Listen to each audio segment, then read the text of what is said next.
Okay, we are live on YouTube.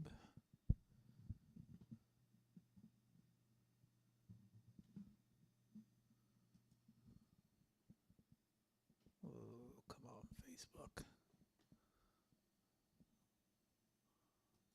Come on, Facebook.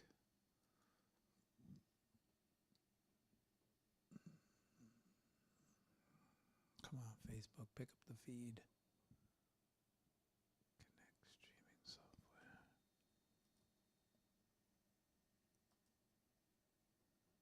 Modify.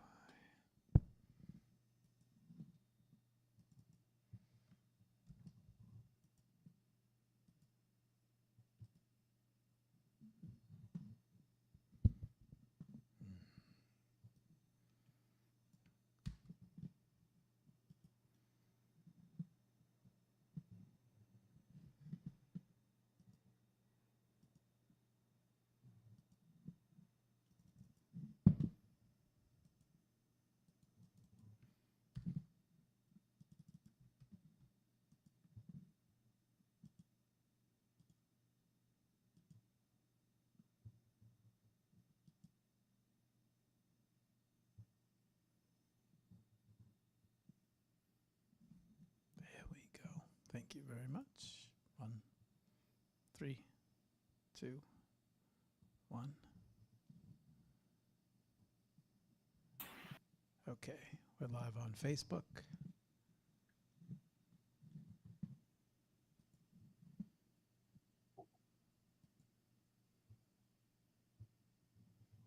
Okay, live on IG. Last but not least.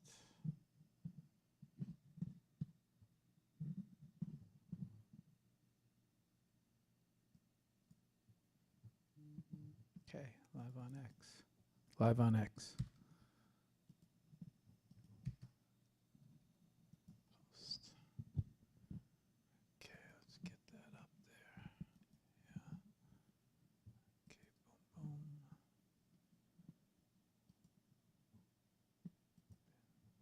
Okay, top post on X. All right, good. Let's get going.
Time alone when I am perfectly willing spends all the time alone to give her everything she needs. I don't care about her past. I don't care what she's been through. I just wanna feel one night with good love, baby. That's all I wanna do. So baby, if you got that feeling, well, I wanna give you that midnight healing. You know what I'm talking about, yeah.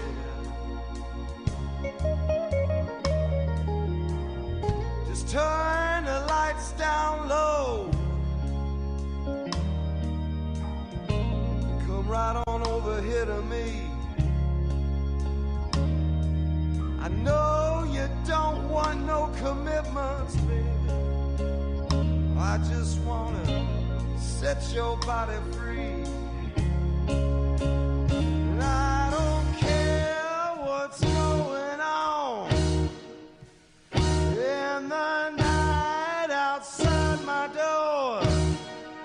I just wanna get your head right, baby. Give you all the love I got for sure. So baby, if you've got that feeling, you know I wanna give you that midnight healing. Oh, I just wanna make love to you all night long. Midnight healing, baby. Yeah, you know what I'm talking about.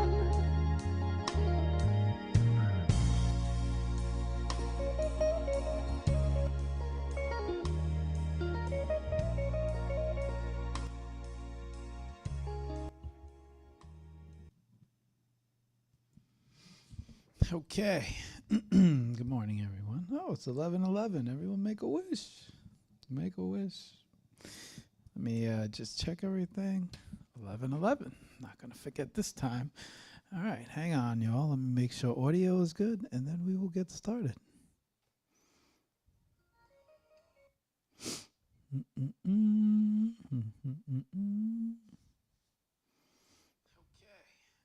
Yeah, audio is good. Yeah, everything's good. We're good. Okay. All right, let's bring my show. Bibi's here. Okay. All right. Good morning, y'all. All right. All right. Good morning, everyone. Let me get myself all situated here. All right. Okay, so first off, I know our scheduled guest was Alina this morning. Unfortunately, Alina had a bit of a personal emergency, so we had to do a replacement. And we have Bibi. You guys met Bibi from FCW on Wednesday. And if you didn't get a chance to meet Bibi, well, now you have a chance to meet her for 2 full hours on a spotlight show.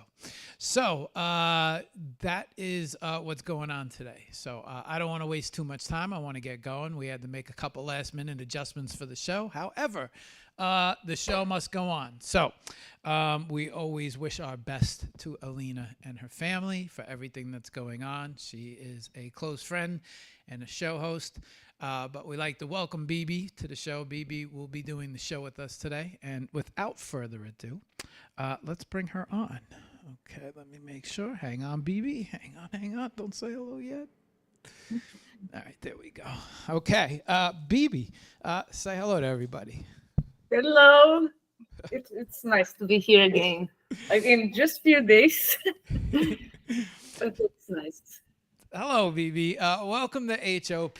So, fortunately and unfortunately, we had a last-minute emergency, but you jumped in. So, I want to say thank you from the bottom of my heart. It kills me to miss a show. I don't like... I had typed and asked a few people. I wasn't sure what to do, and I was happy that you said yes and decided to do a show, jump in last minute and do a show with me. I got a chance to learn a little bit about you on Wednesday, very short, brief period of time, but now we get to spend a whole full 2 hours with you, and we get to learn about you. And exciting, too, because I do believe that you are the first tattoo artist we've had on the show. Not saying that nobody else has never done tattoo art, but nobody as prominently as you, especially with a business in it. So this is exciting because this is like a new flavor of art that we have got going on here, which is something new to talk about. Okay, welcome to the show. And maybe you want to, let's start the show off. You could introduce yourself to everybody, give everybody a brief history about you and who you are. It feels like we just did this, but we'll do it again for your show because I want everybody to know as much about you as possible. So maybe you could kick us off with a little brief introduction and a little brief little brief history about you, your art, and everything that you have got going on. Why don't you take it from there, Bibi? Thanks, Mark. It's nice to be back. Like I said before, I I mean, people on Twitter know me as Bibi. I'm multidisciplinary artist. I do, like I said in the last show, I do more kinds of arts, like more mediums. Traditional like pencils. I was doing in the past a lot of portraits, and I like acrylics also. I like big canvases. I paint on the walls. I think I didn't mention this last time, but I like also digital art. When you are just watching TV, or just you. I mean, artists, we have to do something always. Always you have some inspiration. But I love digital also.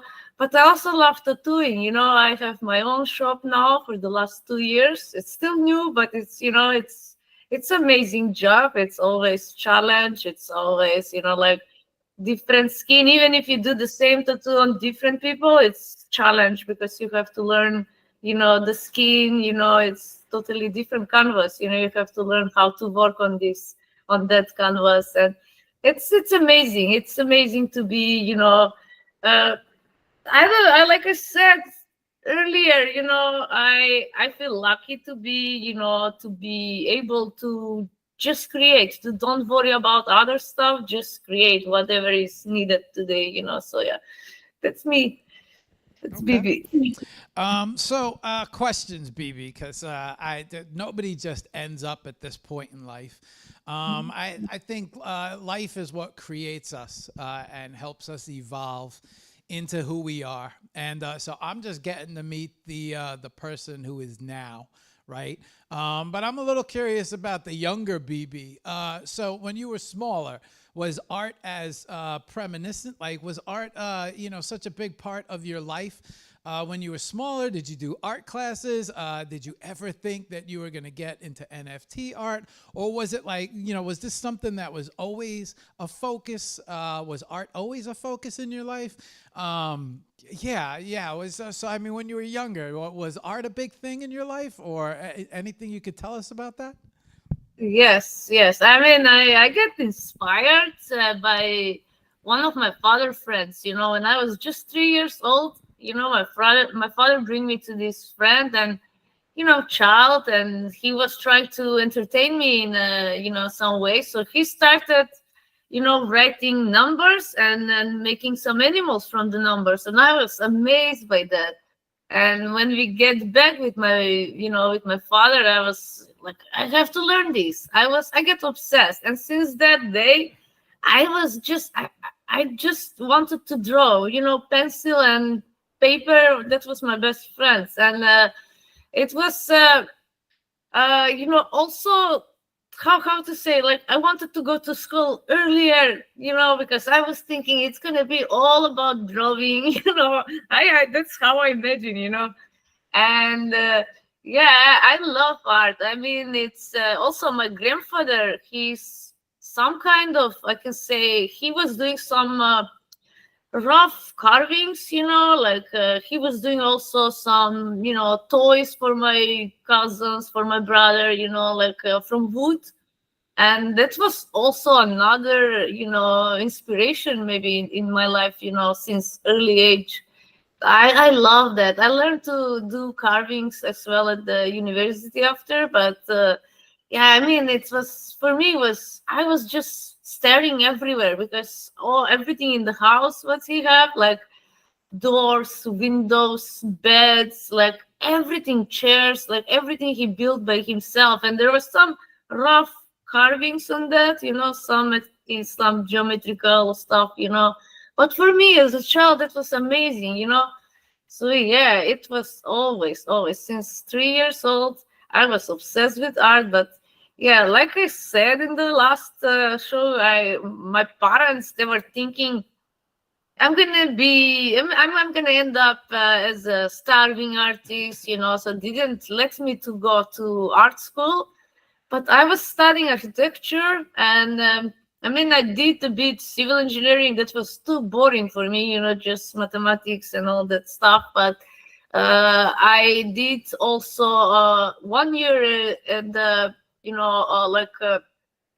how you call that, interior design. That was interesting, but still, I find out that I need freedom. I mean that's also art, but it's more implemented art. It's different kind of art. So I like to just do whatever I want today. I want to paint. Maybe I want to, I don't know, tattoo. I mean, it's maybe digital or whatever. It's you have freedom. I'm not engineer. I'm not born to be engineer. But yeah, they understand now. I think they're a bit, how to say, sorry about that, because they didn't know the future. Like you said last time, that in the past, I'm born in '80s, so they didn't know that the internet gonna be like today, that you can do, that you can just earn money from home from just doing art. Like I was working as a freelancer for a few years, and it was awesome. You can be anywhere in the world and just send the files, and it's done. But yeah, I understand them. I'm not angry. I just, I think it's just made me who I am today. Yeah. But yeah. Yeah. Okay, so I share a similar story. I actually have a mechanical engineering background. My parents felt the same way about art. And it's not something that I'm upset about, because I feel like as a human being, especially with the technology and everything revolutionizing the way it is, and just the way you can set up an online store, the way you could take advantage of social media traffic.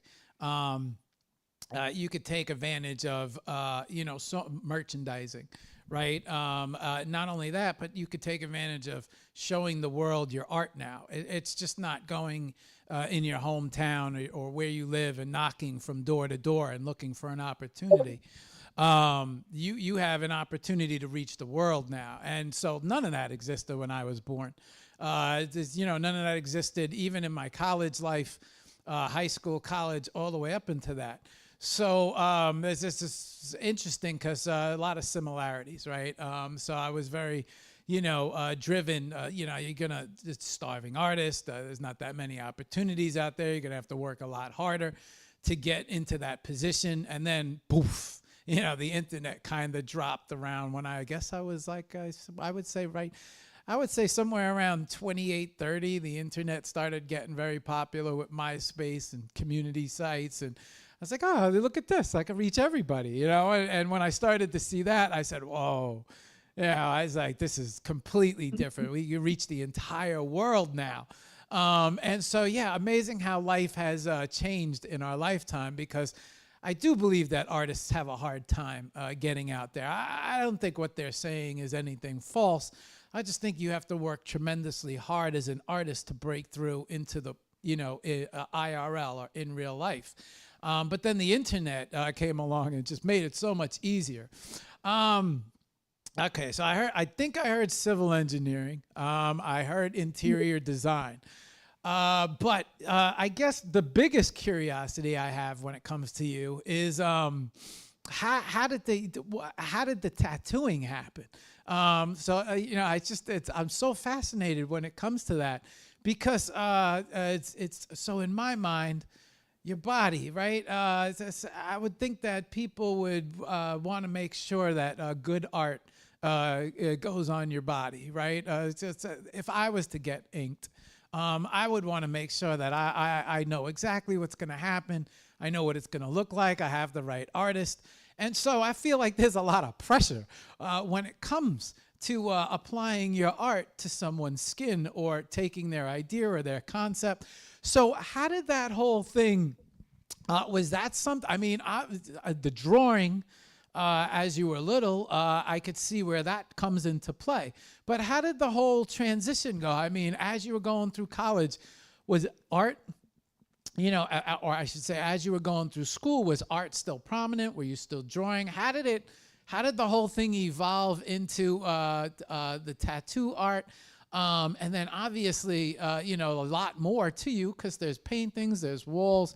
I was actually going to ask you if you had anything to do with that wall behind you. But Yes. go ahead, Bibi, go ahead. Yes, I painted this wall, and I have this, across of that. I don't think I can show, but maybe later I can show the other wall. I also did one wall that is NFT.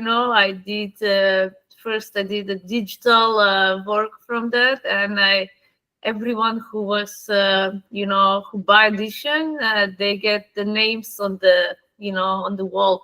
And while I was doing, I was live on Twitter. So I mean, it was nice experience.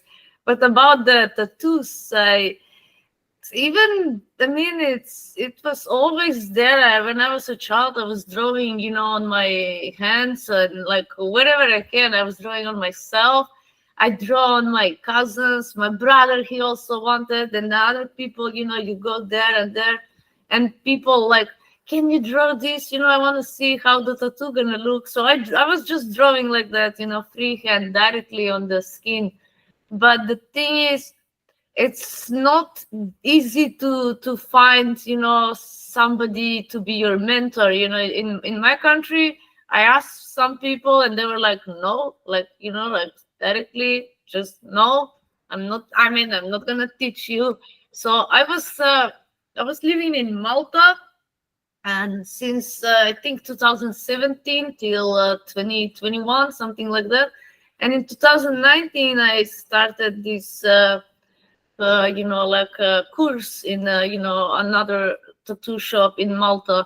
Yeah, you can see this. It's a positive vibration, and I mean that the mentor was amazing, and it just gave me more self-confidence. Like I was first when I start, I was like, oh my God, I'm not going to be good in this, because you just start and you don't know how it's going to go. It's first time using the tattoo machine, but he was, just go on. I see, I know, that it's going to be okay. And it came out really nice. I have here the skins. Maybe I can show somehow. Yes, it's here, this on the wall up. On the side, how to say, yeah. Okay. These are the first. Are those the first? Yeah, the first. I don't know if I can take out some. Maybe I can take out and show, because it's the thing is, yeah, this is my first one. Let's see. I think I can take it out. Yeah, this was some watercolors. Yeah, I think, yeah, Oh, it's wow. showing. So these were your first. Now, I don't know too much about tattooing. You are actually the first legit tattoo artist that we've had on the show. That piece that you're showing, that's like, I've seen videos where when you're practicing, you practice on, like, they used to say practice on fruit. Or because of the skin, but like they created now skins, I think, for a, Yes. Is that a skin now? Do I have that correct? The silicone, practice skin that's, and it's nice that you can keep, for, forever, I think. Is that one? Now that's one of your first pieces? Yeah, Yeah. this one is Holy really shit. the first of the first. Like, Really? Really the first one, yes. Oh, so you look like, well, I don't know, either you're a natural or your mentor was like someone from out of this world, because you look like you hit it right from the beginning. Does that normally happen? I hope. I mean, when I went to talk to him, we have like something like an interview, and he said to bring the portfolio. And I mean, he's not gonna teach you if you never draw, because base of tattooing is for sure it's drawing. You have to draw, you have to paint, you have to know, you have to be an artist first. That's why you have only tattoo before artist. It's you have to be an artist. And I think everyone can learn if you want. I get obsessed with that. I was like going there in the morning first, and I leave when everyone is leaving. I was not wasting time. Like, I should be there till 7 p.m. And if the mentor said, I'm going to stay longer, if you want, you can just go on, just practice. I say, of course, I am not wasting any time. I just want to do this. But yeah, it's really nice. Even when I'm doing tattoos on people, I don't want to stop. I don't know. There is something in this that is just pushing you, just go on and do more. And I don't know. You just don't feel hungry. You don't feel nothing until you're working. So I think it's some kind of obsession more than, talent or something. I think it's Well, I think you're obsessed with art. yes. Yeah, not only that, but you're an opportunist. I could see that right away because as I was looking around frantically this morning. I woke up, I was checking all my messages. I was like, "Say, Steve," I'm like, "You think maybe Bibi or Vicky would want it?" And he's like, "I don't know. Let me ask around. So I started to reach out to everybody, and he was like, "Yeah, Bibi will jump." I was like, yes, I was like opportunist, and taking advantage of the time, right? I love that, and especially I get to talk about something very interesting this morning as well. Okay, question. As an artist and as a person who your portfolio must have been amazing because I would imagine that you have more control over a pencil, pens, especially when you're drawing. How does it translate when you go from drawing to ink? Because I have to imagine there's got to be a little bit of an adjustment. It don't seem like that way for you, but understanding how the pen, the ink, skin, and everything works from the way you normally draw. Is there a big adjustment there? I mean, go ahead. You. I don't know how to explain, but it's just, the only thing you need to learn is the skin, how deep you should go so the ink gonna stay in the skin. But the how to say, like the brushes, or it's for me it's just same, it's just another medium. The only problem is the skin, because we all have different skin, and every like we have different skin everywhere. Even the same person, maybe here gonna have different skin, on the leg is different for working. When you start working, then you realize what kind of how you should work on that. But it's not some big adjustment, because now the tattoo machines are also like pens, so it's just easy to switch needles, to just draw, to hold, because what they have in the past was more heavy, they were heavier, so it's definitely different. And that's why today we can do so much more. We can do really crazy tattoos that in the past they cannot imagine, So yeah, I think it's just That has that probably has a lot to do with the technology of the pens, right? I mean, the needles they've come a long way in a very short time. Is that correct? Do I have that correct? yes.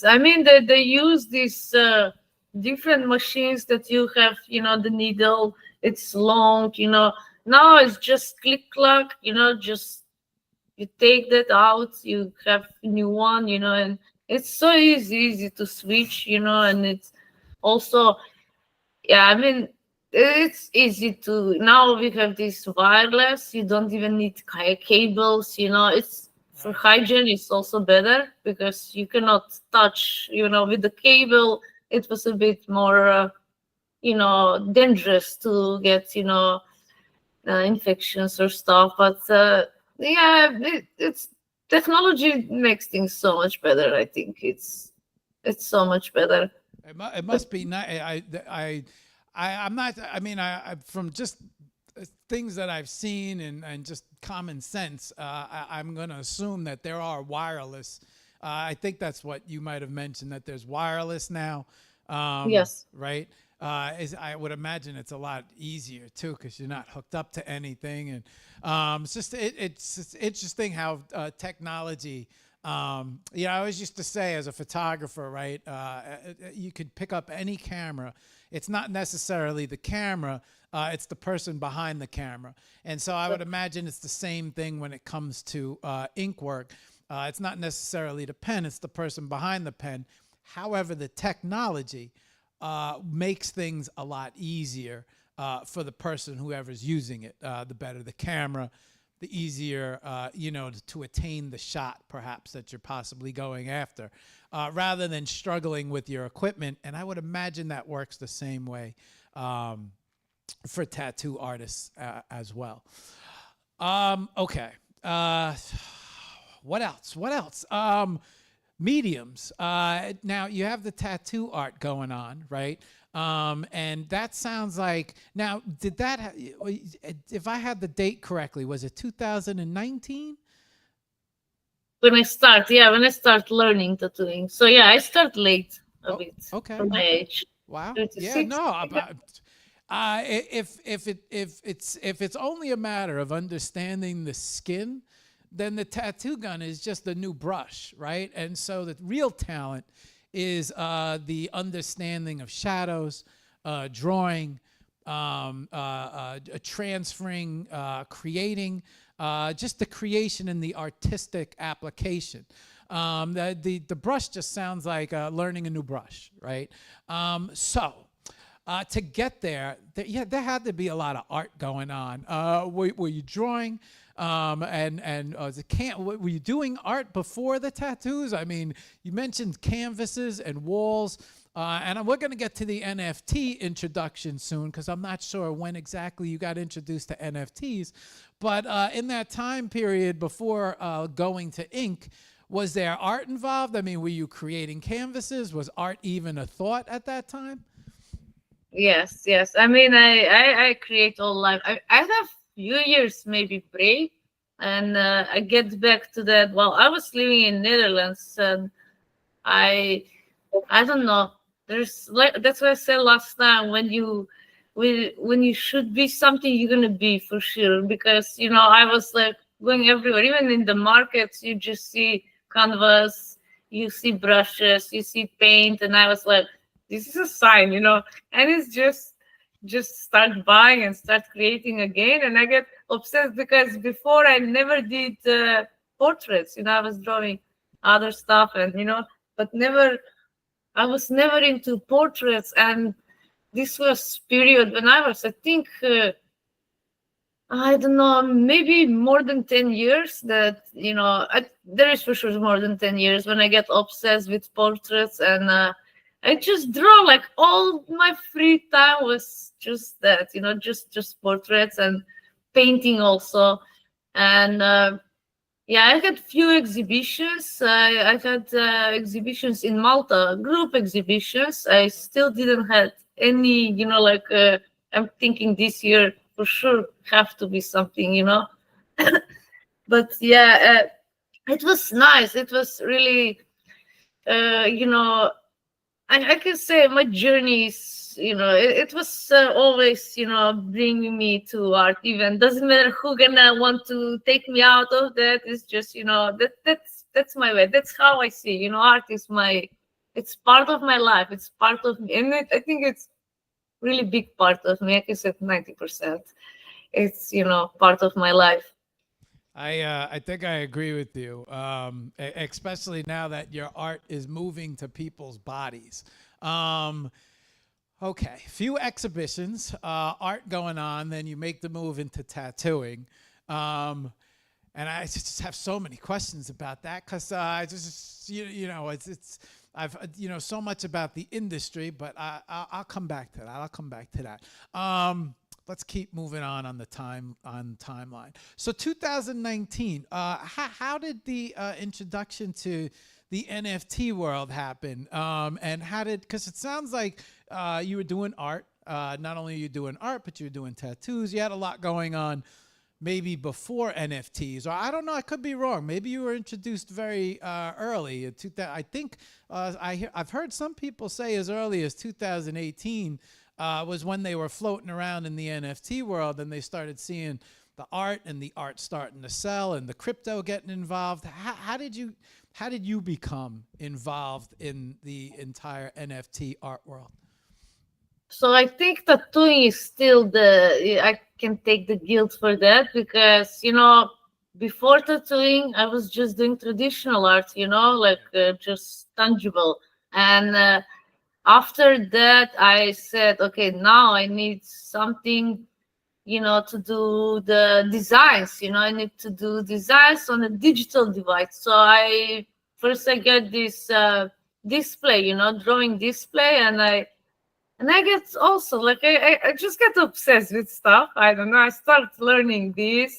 First you go to Illustrator, Photoshop. Then I get so many courses online. That was during COVID. Okay. So I don't know. I spent all the time on learning new stuff, on just creating, and then I get into Blender at once, just also obsessed with that. And there was this on YouTube. I think everyone who started learning Blender, they know Blender Guru.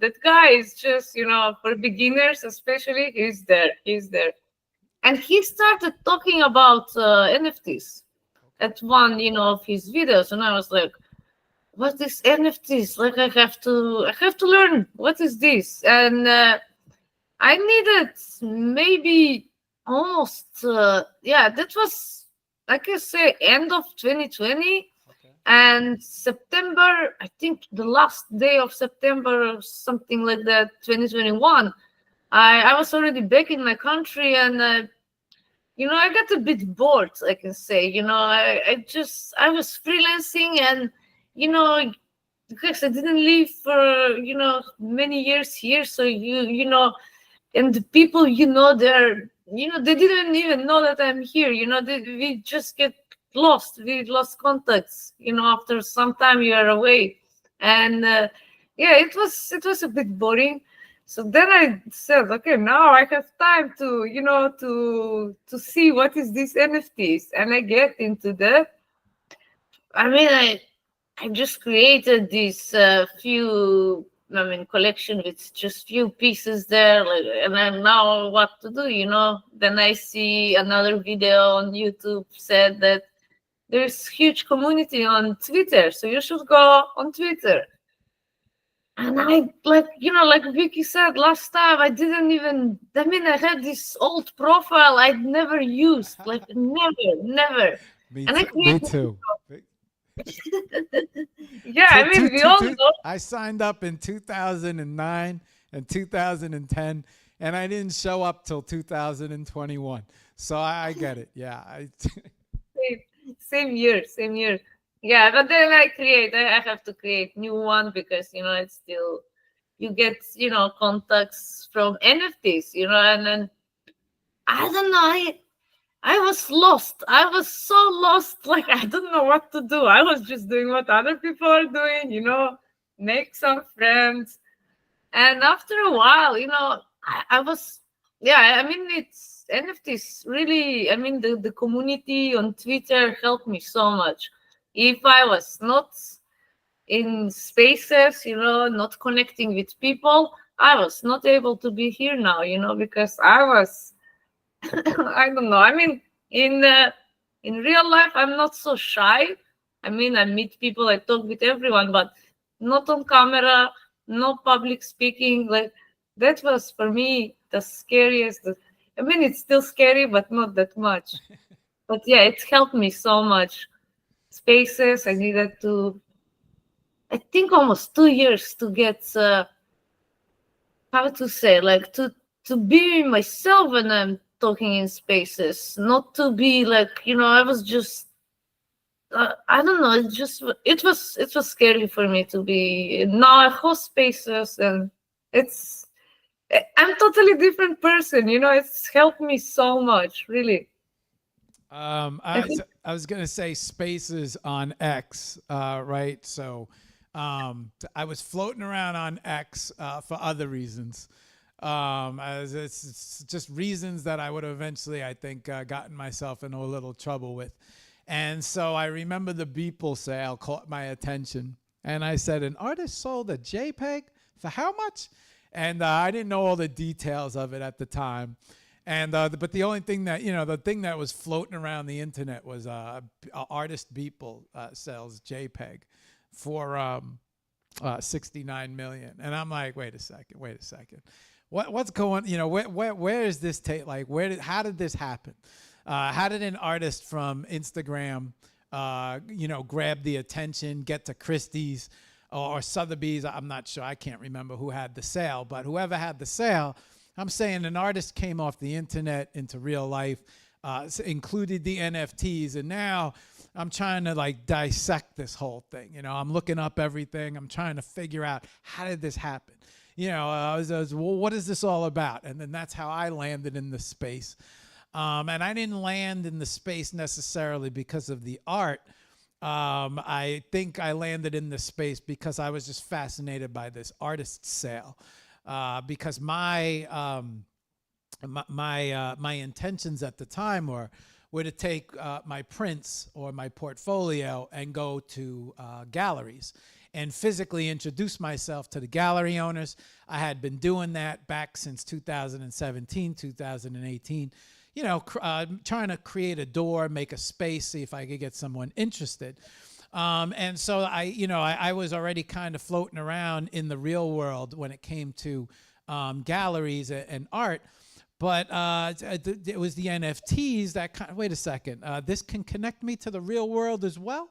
So let me take a peek at this. But then I ended up in spaces because I saw a lot of spaces. I said, let me just start listening.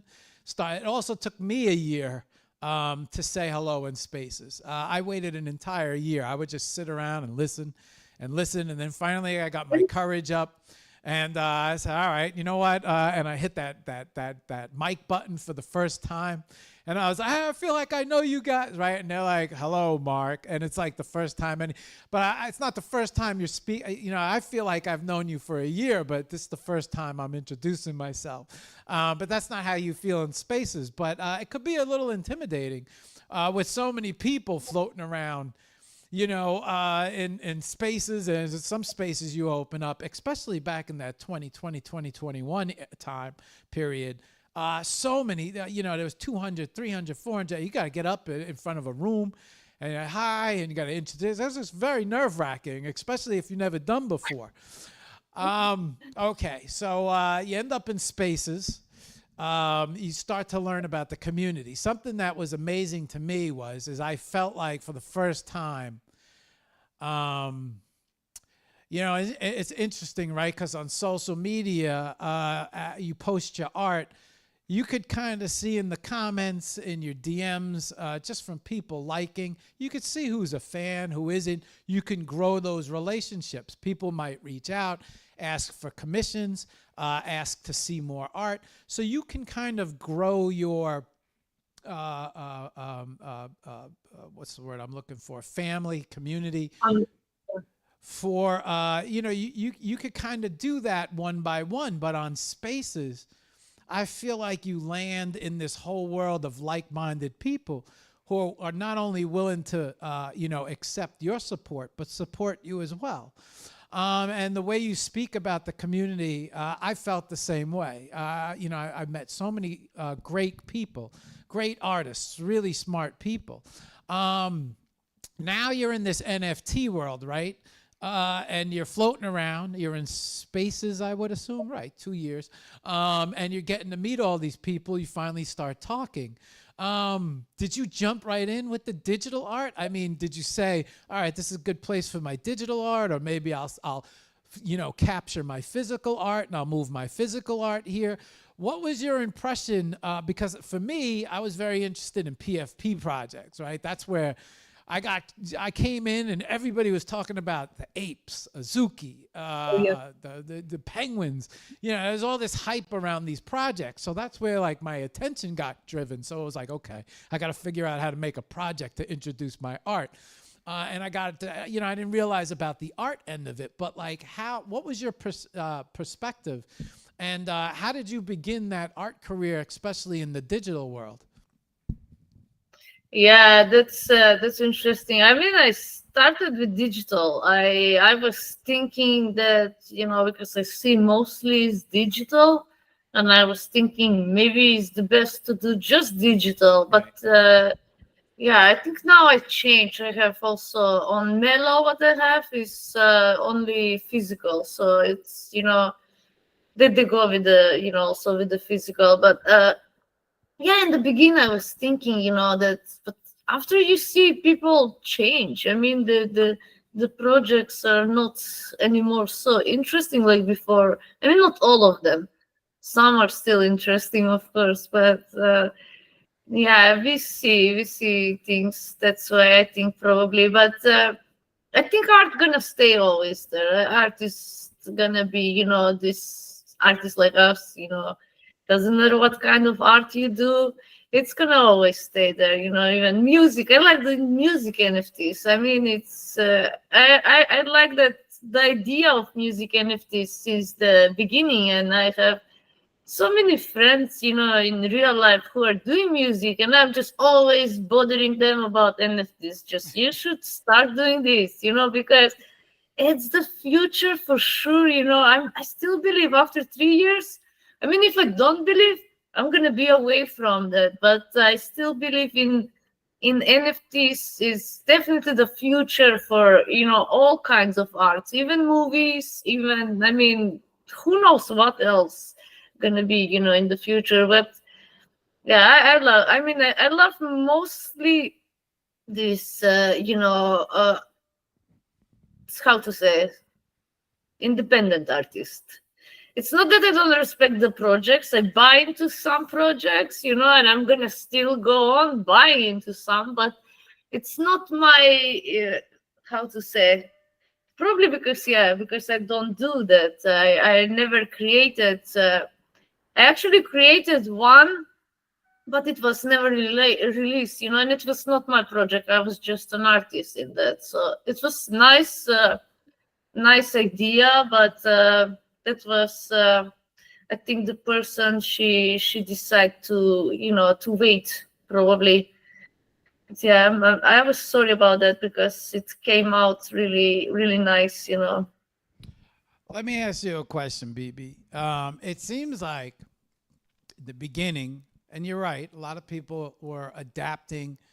I think a lot of engineers, a lot of programmers, a lot of people who understood about how crypto, the wallets, it takes a certain level of understanding and intelligence to incorporate all of the new digital ways to the financials, the blockchains, the coins. It took me a long time for me to understand how everything worked. Then, once you get a grasp of how the financial end of it works, you apply the exchanges, the art, the projects to that, and then you kind of mold it all together. I think a lot of, it's just from my experience in the show, it felt like a lot of very intelligent, talented people were wandering around the space who kind of knew crypto and then saw the artwork and then said, oh, you know what, this is inspiring me. I always wanted to take a crack at art, or I always wanted to be an artist, and let me see what AI can help me out with. Or you hear a lot of people, I picked up a digital pad and I started digitally creating, and then, this is how I started releasing my artworks. And you mentioned that you went from the digital because you recognized that a lot of it was digital, but then you took a different approach, and especially with your physical, went back to physical. And then I'm interested to know what created that what created that path for you? Because a lot of times people create digital, remain digital, but it's nice to see you return back to the physical. And especially you could take a picture or you could digitally scan. Did you? Yeah, I don't know, because I'm a big advocator of having a piece of art and then having a physical tied to it. And I don't know if that was like the driving force or if that didn't have anything to do with it. Maybe you felt more comfortable creating physical art and then bringing that into the NFT world. What made you take that direction or make that switch as you were creating and learning about the world? Yeah, I can say that NFT NYC last time maybe inspired me because you get I get some physical works from, some of my friends, like you see this from Puka, and, and I have more, I have some candle from Denny, and there are so many stuff I bring back, and I was like, you know what? It's so different when you have something tangible, like, this also, it's a cup from, this one is from Uka, and I love it because, I love his art, and I love to have something, tangible. I want my walls to be with, my friends' artworks here, and I think it's also good to, like, to have, if you buy the NFT, it's good to have or the print, or maybe if it's physical work, like to be, delivered to you, to, I don't know. For me, it's good. I think I sold just one of the physicals, and it's in the Metalhead house already. Like, he sent me photo. I mean, it's so nice when your work is everywhere. Like, this is just on the internet. I mean, I like the blockchain, but we can use the blockchain in so many ways. It's tangible. It's gonna be always tangible, and it's gonna stay there. I don't know. I like it. I think that's what created such a great community over there was the fact that all you guys are so focused and love the tangibles and the collectibles, the pins, the cards, the prints. The little my friend Josh, who he collects a lot of the. It's interesting because I didn't know chaos cubes, right? And I saw those on his. He did he did a show with a conversation, and he had a couple of these chaos cubes sitting there. Oh. And I'm looking at these and I'm like, those things are really cool. He's like, oh, let's see if we could get that artist. And it ends up being that artist. And then you guys, I saw a chaos cube on one of your, and I see how all you guys hang artwork on each other. So you guys have a very good appreciation for the tangible, for the physical, which I felt after seeing the whole NFT world, that as an artist, if you could somehow incorporate a physical, whether it be a print or maybe you raffle off the final canvas, whatever the case may be, or you get something physical, or you get some merchandise maybe with the purchase, whatever the case, stickers. I feel like people appreciate these things so much as far as art, and then you get to see your work on someone's wall. Rather than the piece of art sitting on a wallet that maybe someone only sees if they have a digital frame. So I think nobody appreciates the physicals more than me. Okay. Interesting. Let me check the time. Let me oh man, we're almost at an hour. Okay. Questions. I got so many questions. Okay. You came to this point, right? And I think we got it all covered up to the top, which is what I wanted to do. And what I find very interesting, not only about the community and all you guys, but you in general, you seem to have been creating art in the world before NFTs. You found NFTs and you said, hey, This is a nice little home. These are nice little community. Look at all these artists pooling together, hanging out, teaching each other. Digital art, physicals, so much involved. And then also access to the real art world. Because who knows what someone might see, or who knows who's watching, or a gallery, or who might take a liking to you. It seems like to me, I don't know. I'm going to say that the NFT world should be a part of your art journey. Yeah, I think a lot of people get obsessed, right? And they see one thing and they see success and then they go after it. And I don't think every artist's story is the same. I think every artist is different. I think every story is different. I think the way an artist comes to be, the way they're created, is their life story. Nobody has the exact same life story. So it's very interesting when I get to talk to an artist, because you get to hear all the different, you see some similarities, but every life story is different. What in my mind, I think the NFT world and this world is a great addition to the art world, IRL world. A lot of people seem to put a heavy emphasis on art. As well as it being a little difficult to understand this world, and some people shy away from it, where I think it should become another tool. Is the NFT world something you put a lot of focus on? Is it something that you made a tool? Because obviously you have the tattoo shop, and you have in real life things going on as well. So how did you apply the NFT world to your in real life world? Because you didn't give up the in real life stuff. It seems like you found NFTs before the in real life stuff.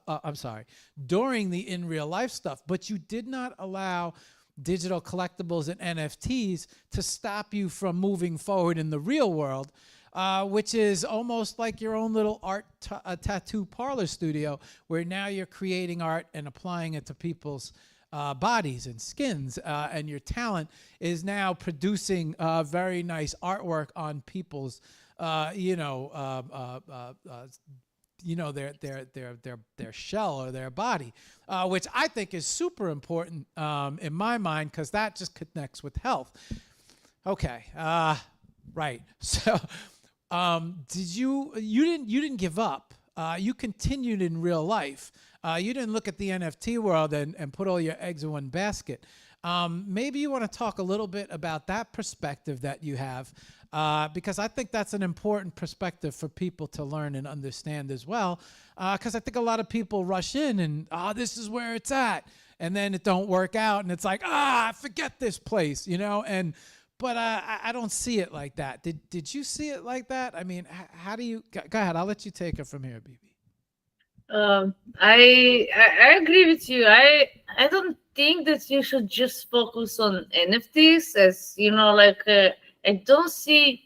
I never seen NFTs as my income source. I mean, I get some sales, but I'm not into pushing so much, and that's what you was just saying. I was talking in spaces about that to other artists who get disappointed, or I didn't sell this, I said, you could use this platform for making contacts, because not everything gonna pays off just right now, because sometimes some contacts you make today, maybe after 10 years gonna bring you something, gonna connect you maybe, or maybe gonna buy your painting or NFT or whatever. I get also commissions from people, I meet on Twitter, they don't buy my NFTs, but they want to create something for them, and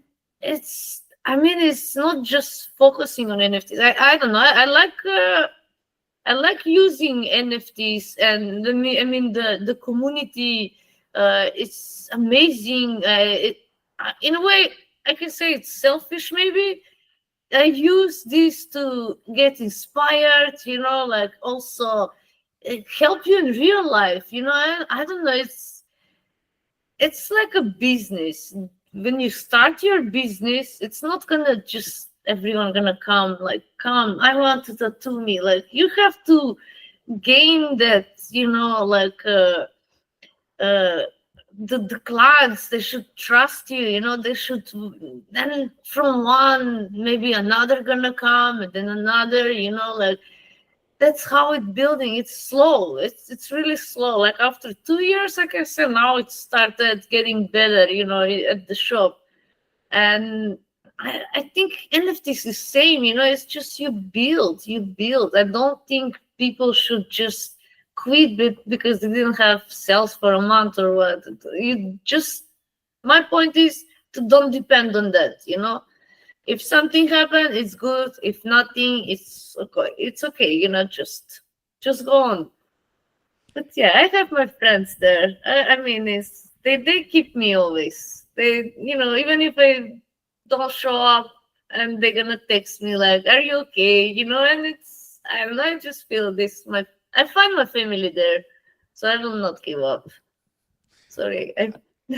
I think you have the right perspective. I think you have the perfect perspective, and I'm glad that you shared it because I think a lot of people rush in and get discouraged, especially if they don't see any sales, and it takes a lot of networking, a lot of spaces, a lot of communication. You have to be active, but at the same time, I think the proper perspective for this part of art is it's a very strong. There is a lot of what's the word I'm looking for? There's a lot of opportunity in this very strong, smart world. But it's to put all your eggs in one basket. I think, it's you got to have real life, you got to have digital life, and there has to be a nice balance between both. I want to. I do want to move over, right, and I want to show everybody that what we're talking about, your art and everything. Okay, I don't know if I should save these questions while we go through your artwork, because I do have questions when it comes to applying the art to people. When it comes to your art, and when it comes to tattooing. And someone sits down in the chair or they want something. I've heard lots of differences when it comes to shops and especially artists themselves. Sometimes somebody will come in and they'll want something very specific. Other times, people will come in because of the artist who's creating the artworks. They'll like their style. They'll say, oh, I love the way this artist creates, or I love this tattoo, or I love this originality. Now, when somebody comes into a tattoo shop for a particular artist, sometimes I've heard artists will reject the work. The tattoo artist will reject the work because it's they want to create an original piece with their originality on the person. They don't like being a Xerox machine or duplicating. They feel like there's plenty of good artists out there that can duplicate. That's not for me. I'm more original. You want me. You want my particular style of art. How does that work with you? I mean, if somebody comes to you, is it more? Do you want to get creative on them and see their body as a canvas, or if they bring you something, do they say, this is what I want and I want exactly this? And so do you take that job, or do they say, create this and add your own little style to it? Because I don't know how this works because I never saw this perspective of it. But like I said, I don't have any ink. But if I ever did get ink, it would be super important for me to not only, see and know and take part in whatever was going to go on me, but I'd also want to know that I have the right artist, that this is the person for me. I would be looking at their line work, all their other art. I mean, when someone chooses an artist, I got so many questions in my head about this, and I don't want to overflood you with questions, but how does that work for you as an artist, in your own shop? How does that, how do the interactions go between, your clients that are coming in that want you to create their art. I mean, are they? It's people just walk in and just tattoo something on me. Like there's some people don't even care, but for me, I would be interested in knowing, yeah, how does that work as far as you being an artist in the tattoo world? Yeah, it's a bit difficult, when when you're just an artist working in a studio, I think it's different. But owning your own business, I think sometimes you're gonna accept doing something, that you're not gonna like. I mean, the only I refused doing was Japanese style because I just don't know. It's not my thing. I mean, I like the tattoos if somebody else is doing, but it's not my job. But Okay. when they come with something specific, I'm trying to convince them to change something. Sometimes they don't want. I mean, rarely they don't want to change anything. But sometimes I have clients that gonna come with some very very bad designs, so I'm gonna try to convince them to create something else, and it's usually comes out so much better than what they wanted, and they're happy. And of course these clients, they're gonna be your like regular clients. But yeah, not everyone is so easy to convince. I mean, it's our job as a tattoo artist. You're not just doing art, you have to also convince people to change something, to get some different tattoo, because it's not a t-shirt, so we all wear the same t-shirt.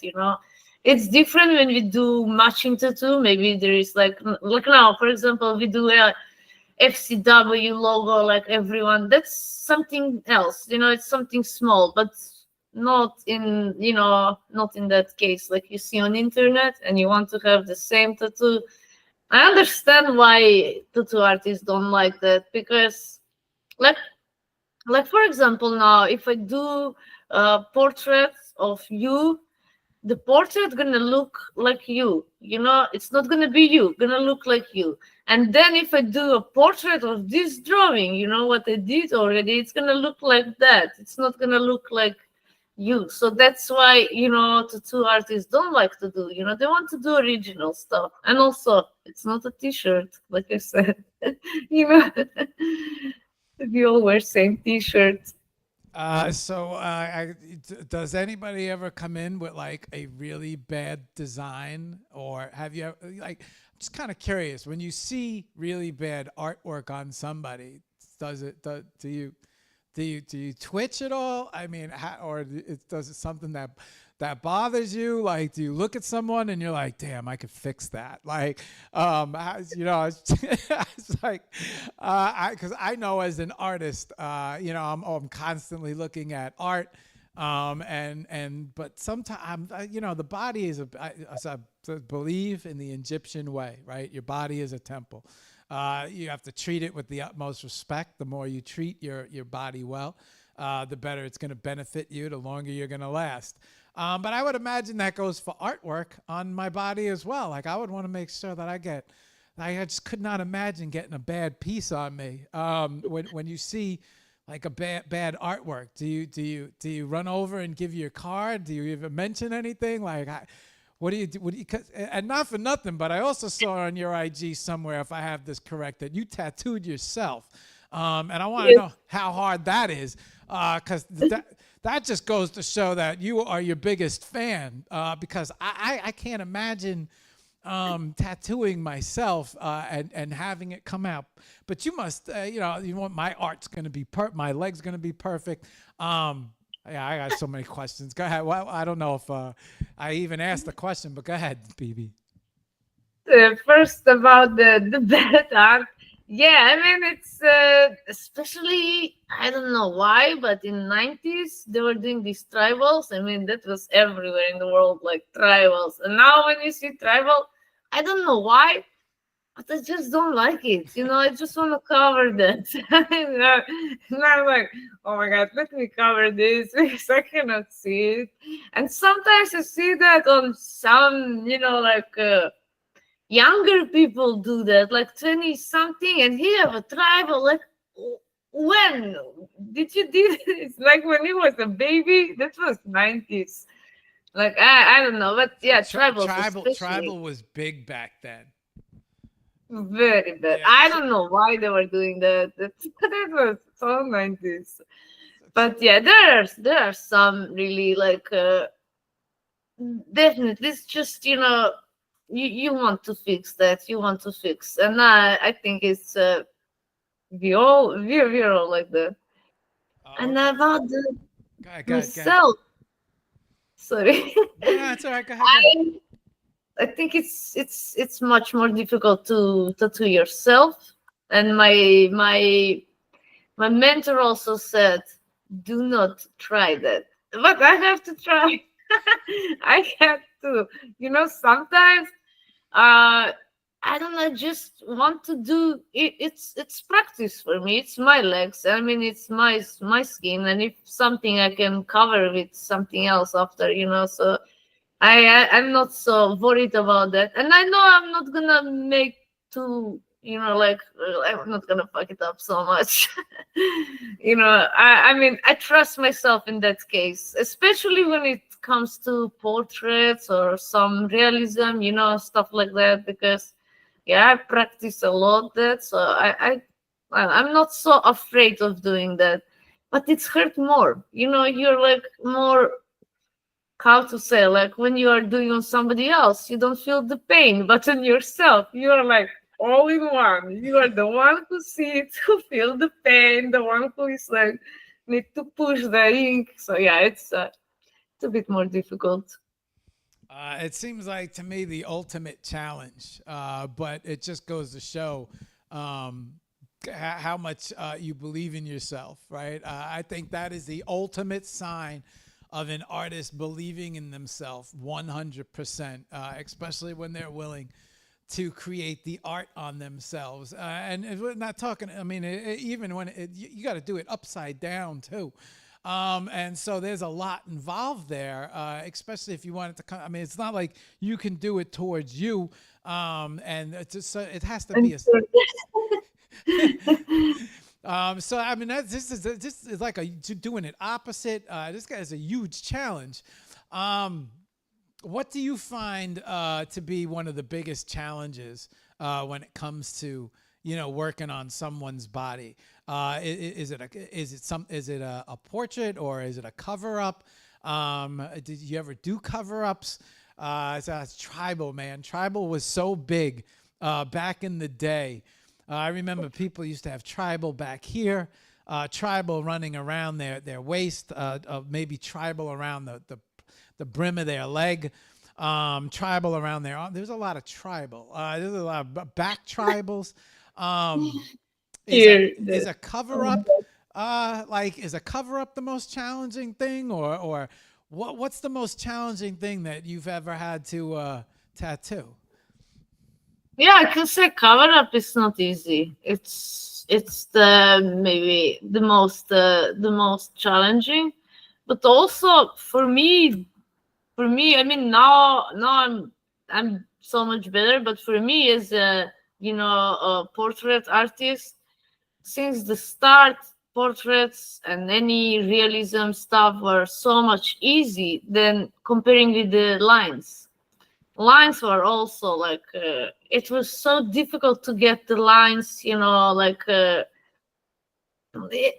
I mean, it was difficult for me to get nice line, comparing with the, even since the beginning, I was doing like portraits and stuff, and I didn't mess it up, but yeah, lines, I think now I get the more, I mean, I'm getting more and more confidence with that, because yeah, it was so difficult for me.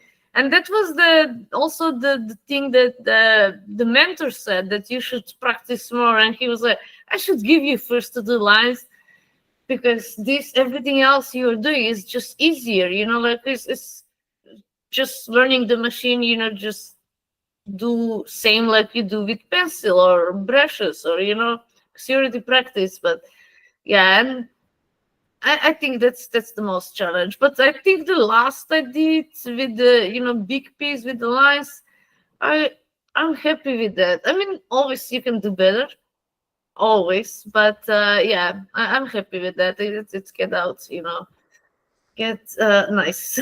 Whenever I look at tattoo artists, the first thing I do is when I look at their art, I look at their line work.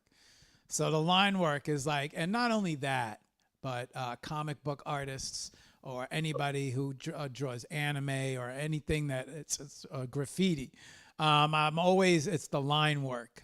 The line work is for me like to me that's one of the most important parts of the piece is how detailed and how good the line work was. And as I was, so I'm scrolling through your gram for the community show. I'm like, oh, look at that. I'm like, oh, our line work's pretty good. So that's interesting to me that the line work comes up. What else? What else? We're about, let's see, we're about an hour and 10. Yeah, hour and 10, yeah. So about 5 minutes. I think I want to go over to the computer. I want to bring up everything. I want to show everybody everything. Okay. When you're not tattooing, are you still doing the physical art? Does the, it's I would imagine. Okay, do you get all of your art out when you're tattooing, or like is it when you're finished with your tattooing? Is it like, okay, art time, and then you do or maybe you sketch or paint, or is it just how do you go about keeping yourself active as an artist? I mean, now listening, right? Especially when you take on the role of a I guess commission or a business, and people are coming to you because they love your art. Do you get your satisfaction from creating a piece of art? And talk about a moving canvas.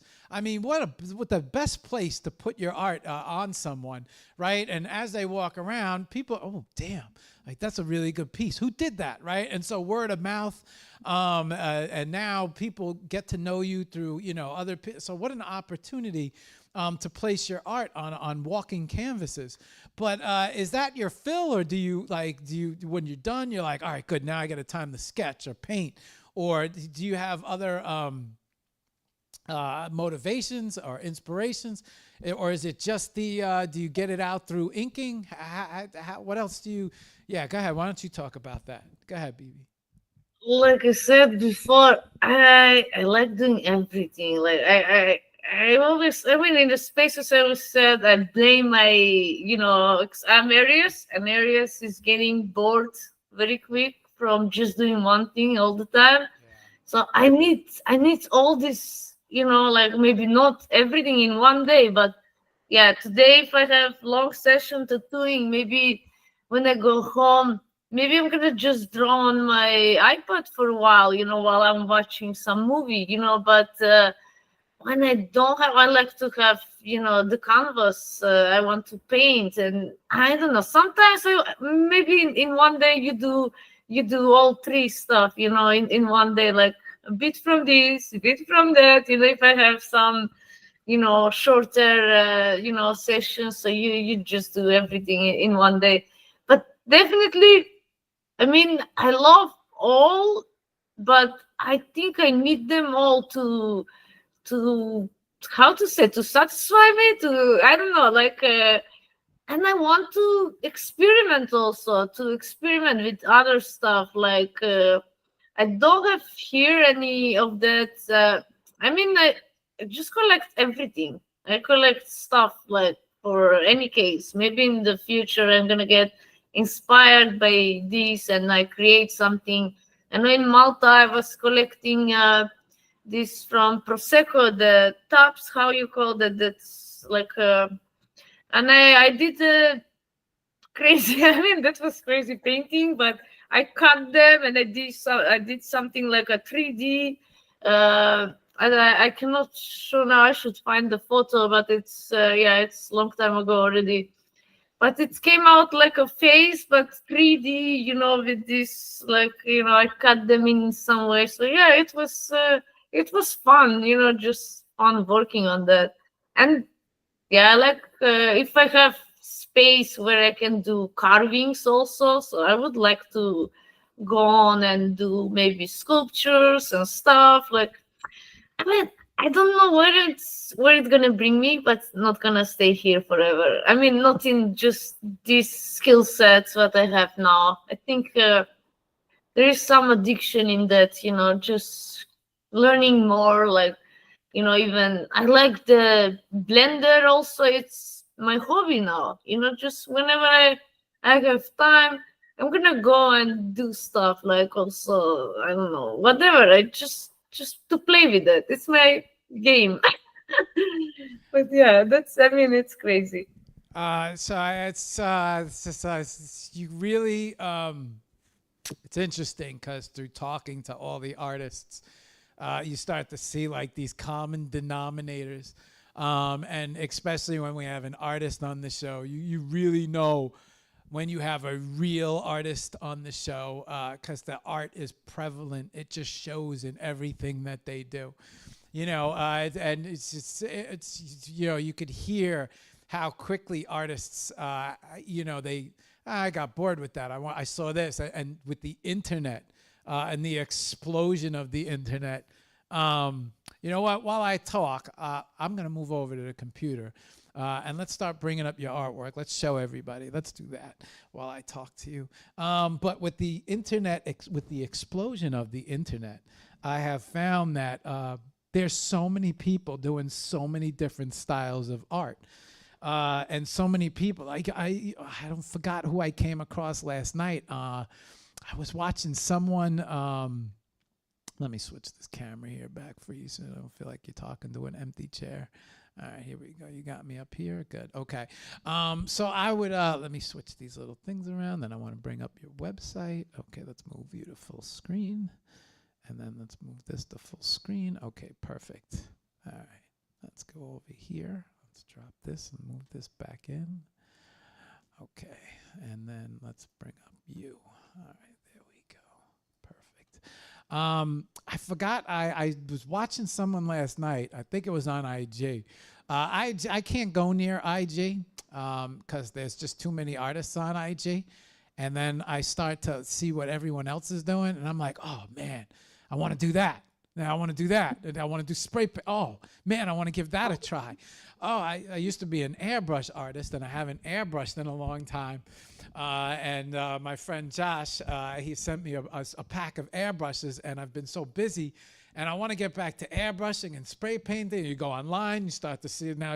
Now I want to try tattooing. I see some guy, he's welding all of these nuts and bolts together, right? And he created this beautiful this eagle with the wings and all, and it's all metal, and it's all, and I'm watching him, and I'm like, I got all this rusted shit over here.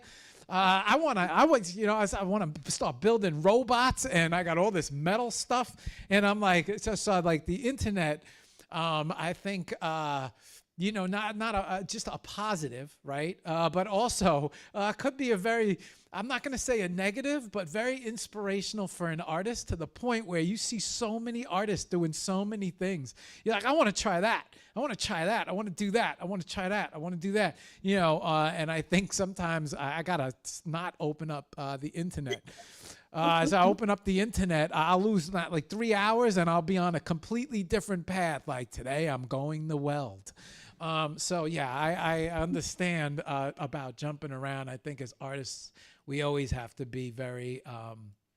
I think we get short term, right? There's so much going on now, especially now. We could see so many artists and so many ideas. I think it could get a little overwhelming, but at the same time, very inspirational. Okay, so I have your website up next to you, Bibi. Yeah, let's make sure we got everything centered so everybody can see. Yeah, I didn't update so much, but there are some works on the site also. Okay, so I have your website next to you, and sometimes I think what's best for the show is let's show you off a little of your website. We'll show some of your portfolio, contact, about. We got you on here. Okay, it's coming. Okay. I also have your X, but where I think I'm gonna land is your IG. I want to make sure that the IG can be seen. Everybody can see IG, and let's go back to the beginning, and let's go all the way down to the bottom, and let's kind of go through everything. Okay. Yeah, come on. Load for me. There we go. Inspirations when it comes to tattooing. Are you an artist, Bibi, who is inspired by other artists? Or are you more of like, I'm going to focus on my own stuff? You seem to have a little bit of the rockabilly in you. I used to love shooting rockabilly. I thought that was some of the funnest photo shoots I've ever had a part of, because I felt like everything involved was art, from the hair to the flowers in the hair to the vehicle involved. And then it had a lot of different things that I loved. It had hot rod cars involved and just all the outfits and so I used to love shooting rockabilly. I see rockabilly is a large part of you. Do you have influencers that you that you kind of checked out and looked after, or do you focus more on you? Do you look at other artists and get inspiration? Where do you get of your inspiration from? I think everyone gets inspired by others, and me too. I mean, not just tattooing, even art. I get inspired by so many other artists, and tattooing. I have some that I really like. I really love their works, but mostly these artists that I love their work, they do color tattoos, or maybe different styles that I'm doing. But still, I like more dark. I mean, weirdos. We like do like schools and stuff. So I like doing schools. I don't know why. I just love doing schools and some more dark horror themes. But yeah, I mean, it's definitely get inspired by other artists.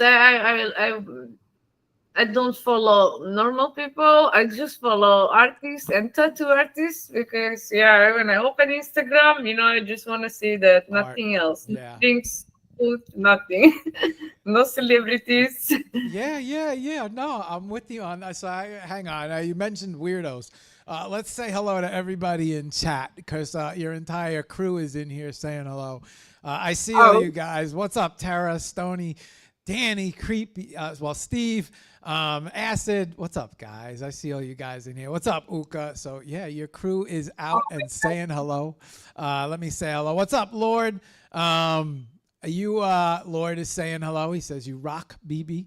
Wick is saying let's go, Bibi. Bibi got a lot of love. Got a lot of love in the comments. Just looking around, I gotta say, and Katerina says hello from Facebook. So yeah, I just want to give everybody a quick shout out. Nice to see everyone. I love the support and I love the love. Okay. So what were we talking about? Who are some of your inspirations out there? My favorite tattoo artist, it's Rich. I think Rich Harris is from UK. This artist, he's amazing. I mean, there are other, but he's like, since the beginning, I find him like years ago, and I just love. And then one day, for sure, I have to have some, because he's doing some educations, there and there. So I have to do that. And I was thinking also, I need to get tattoo from this person because, yeah, it's amazing. I mean, what he's doing is amazing. So yeah, he's definitely my favorite. There are other people like I don't know. I mean, different styles for sure, but yeah, this guy is my number one. Okay, so as we're talking here, just kind of going through, we started at the very beginning with the skins, and you did pretty good on those four skins. So your sister was your first victim, huh? You did pretty good. Yeah, your line work. So I don't think anything is. I don't think anything is a fluke. So for you to, yeah, a lot of natural talent. Um, how did you? Was it hard to convince people to start letting you do your thing? I mean, did you have to show them the skin when you started, or did they just say, "I love your artwork so much, I trust you"? Yeah, I can say that because my sister was first, then my cousin.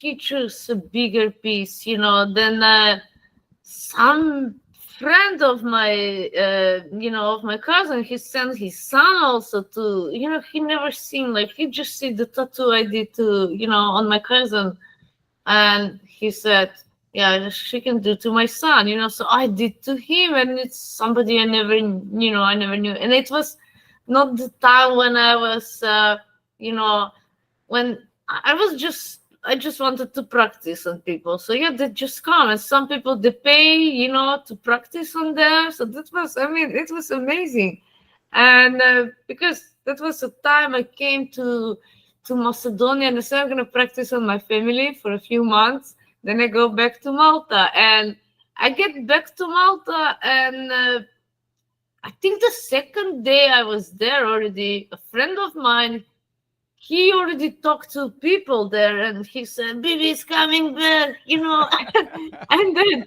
he bring me some friend of colleague of him, to tattoo. So this guy was few times already. He bring me some other people, he also get tattoos, and I mean, there were so many people that just, that just trust you because they see your art before. But yeah, I think that's important, like we talked before, it's so important to draw and to paint before you start tattooing. Some of the drawings that were below on your IG, that's your artwork, correct? I think, yeah, yeah. Yeah. So I'm gonna go ahead and say that in my opinion, line work is where my eyes go first, right? I said this before as we were talking. Line work on comics. I think I have one of my favorite artists somewhere. And I think he was right on top. I don't know if you know Todd McFarlane at all. He was the creator of Spawn. Uh-huh, yeah. So this guy, a lot of times I used to, I was a big comic guy, and a lot of times his artwork, comics were like kind of normal until all of a sudden Todd McFarlane popped up, and I was like, "Who's drawing this shit?" And I'm like, "Damn, that's like wow." And so a lot of times when it comes to comics, just drawing in general, looking Yeah. at someone's artwork, the lines are like the first big thing. And if your lines aren't in order or aren't perfect, I'm like, ugh. That's just kind of like the symbol for the rest of it, But the fact that you actually started with just solid black, and that's the way you just started, yeah, I mean, you could just see how awesome you are with the line work, and this was in the very beginning. I just off the friends, yeah, yeah, yeah. So your line work is tremendous, but now looking at some of your drawings, you're great with your line work in your drawings is awesome too. Thank you. You're welcome. Okay, you ever get nervous doing this on people? Does it ever bother you? Sometimes, Do you ever? some, yes, sometimes. I mean, I get bothered if, the people are, they're different people, but there are sometimes, somebody's waiting while I'm tattooing the friend. And if they're just, or asking how long it's going to take, like every 5 minutes, or going there and there, and you're doing some really need to be thin lines, and that's really bothering me. Like, I don't know. And I mean, I had, You need focus to create your art. yeah, the line work, I mean, these thin lines, they need to be very precise, and there is no space of, there is no space to do mistakes there. So, and it's not good somebody to just, I mean, I have case last summer. I have this, friend, and she came with another friend, and this guy was just going there and there, and I said to him, "Can you please just see it, because I need to concentrate to do the lines because it's it take tattooing is. I mean, every kind of art is taking so much from you, but tattooing, I think, takes the most. It take you all in that, because it's you need to be thousand% there focused, on whatever you're doing. It's totally different. That's why I forget what time is. Like maybe for the clients is just maybe for them is 5 hours. For me, it's just 5 minutes, because you need to get You're lost in that. focused on the art, BB. You know, Yes. it's so not I would imagine, right? Just from my perspective, if I was leaning over somebody with a pen, not only is it their body, right, but it's my art as well, and so I don't need nobody walking around with a crooked line, because somebody was jumping around over here, right, and I can't focus, and I'm like, dude, sit down, like, go outside. And so it is a reflection of you and your art, and you know how us artists are when it comes to perfecting things. So I would imagine that the same perfectionist artist that is, we're watching you paint the wall now, and how your wall behind, is it the wall behind you? No, it's Is it outside. that? It's the, okay. It's the, yeah, it's the black wall with the air conditioner unit. It's the other side. Okay. If you want, I can show you that one also. Yeah, yeah, yeah. Show everybody. If it's It's if you have to completely like change, don't worry about it. But I'm no, showing it's her. just Turn them. just All a right. bit.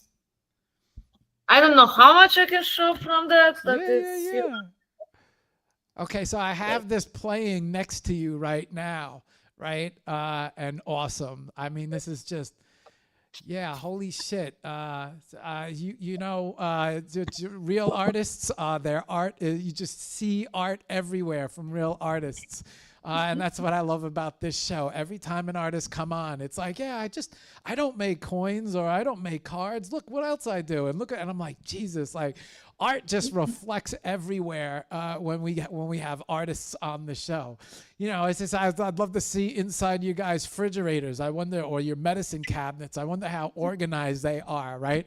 I have to imagine, as you look at someone's, I don't know, it's very briefly, I saw Derek's Acid's studio behind them, and he had all his paint bottles organized so perfectly, and I'm like, there it is. I'm like, I bet you his medicine cabinet, I wonder if it's organized, or if his fridge is organized, right? But like, in a way, that's an art, and you see art in so many different things. I was looking at, when we were doing your show, the community show with you guys, I was looking at the logo, and I'm like, damn, Steve knocks it out the park. It's like Uka. You talk to Uka, and it's like you hear him talk about crafting beer, and it's just like you could hear the art in everything that all artists do, which is so enjoyable to see, because it's like, look, it's just not inking. Look at all the talent that's everywhere else. Or it's just not the art we're seeing now. Look at the art that's going on in these people's lives. Everything that you come to you come to the studio and you look at my lawn. My lawn, I look at like an artwork. I want every blade perfect. I want the lines in it matching. When you look at it from afar, you're like, who did that shit, right? And it's like, that's no normal lawn, And I'm like, that's right, that's art. From everything. Okay. Did you paint the guitar, BB? yes. Okay. The guitar I get as a gift, and I never learned to play, so I said, yeah, it's gonna just stand there, and I painted, and it's now, some people who visit, if they know how to play, they can use that. It's just entertainment here. But I never learn. I want to learn, but I don't. I don't know. I don't have the passion. Probably I just like the sound. I like. I mean, I cannot listen to music without guitar, but I think it's not my game. I think I was gonna say YouTube University. So when YouTube came along and I started fixing cars, because I never touched a car in my life, and I started fixing my cars because I'm watching YouTube, and I'm like, wait a second, can I do this wall? Can I fix this wall? You can learn everything and anything on YouTube University. Bibi, when it comes to tattooing or inking someone, what are some of the more challenging? Is it the fading? Is it the, like, I noticed that you did a piece of lace. Are there harder artworks than others when it comes to tattooing? I mean, what when you have to, create your art, or does somebody, you know what? Here's a good question. Does somebody pitch you an idea and then you draw it out and send it back to them and say, what do you think about this? Or like when somebody, how does the process work? And then how do you get involved? So, okay, I understand that the interior design thing. I could, just from the way you decorated and created your shop and the way you painted the walls. Yeah, so the interior design thing now is connected and makes sense. But I would imagine when you're looking at somebody's body, you have to be applying the same interior design concepts and feelings, right? Because when you're looking at something, you're like, I could fix this. I could go over here. I could do this. Yeah, I could I could make this look good. How does the whole process work with you when someone comes walking in? And I'm not going anywhere. I just got to get my dog out of bed, but I'm listening. I'm right here. Go ahead. Go ahead. Yes. I think it's also important where it's gonna be, because it's the tattoo should definitely fit the placement. The where it's gonna be. So you design the piece depend on that, and of course, sometimes the clients don't like that, don't like everything. But yeah, we need to get that in order sooner or later, because it's sometimes you're gonna make the design and you need this design to put on that particular placement, and they want a bit up or the bit down, and it's not fitting. It's not fitting because you create this to be on this, like for example you did for here or on the chest, or whatever. But definitely it's not easy job for sure. But that's why it's the more challenging, the more interesting.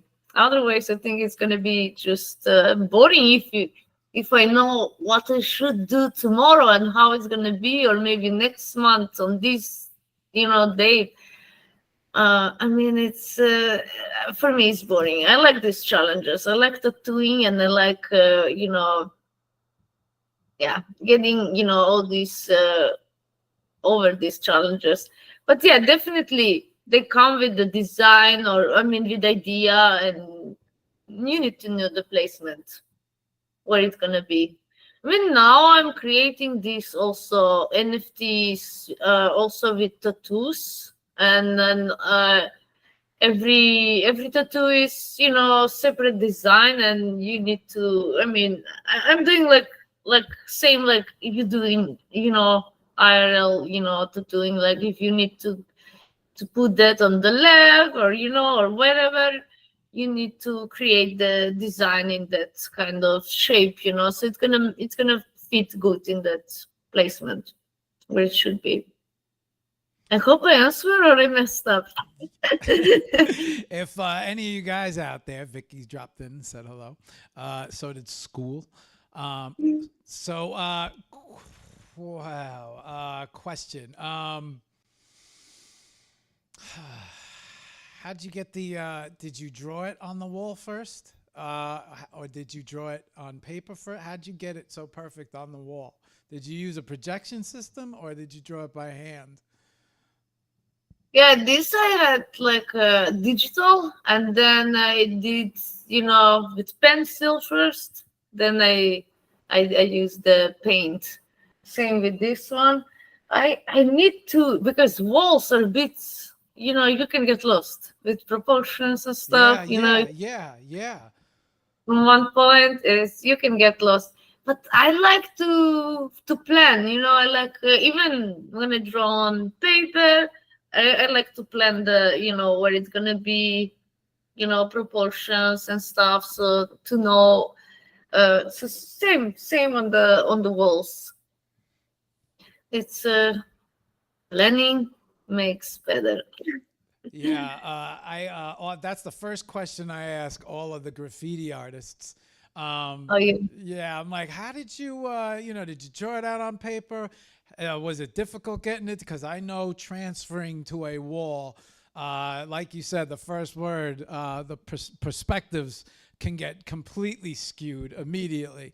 Especially if starting low, going high, and yeah, usually up at the top where it starts to get thinner and small, and you got to stand back and make sure you got. So sometimes I use a projection system where I will create it on digital, or I'll create it, draw it out, and then I'll print it, put it on a projection, and then project it to the wall. And make sure yeah, that I have the right perspective. Usually, that's how I kind of like deal with my with anything that I have to do on walls. But when I see somebody freehand the wall, it's a very, very interesting, because you got to get that perspective perfect because it warps. yeah, Um, I want to. I want to talk about the sculpting and the sculptures and the carving for a little bit, but I want to keep going here and showing off the artwork. Um,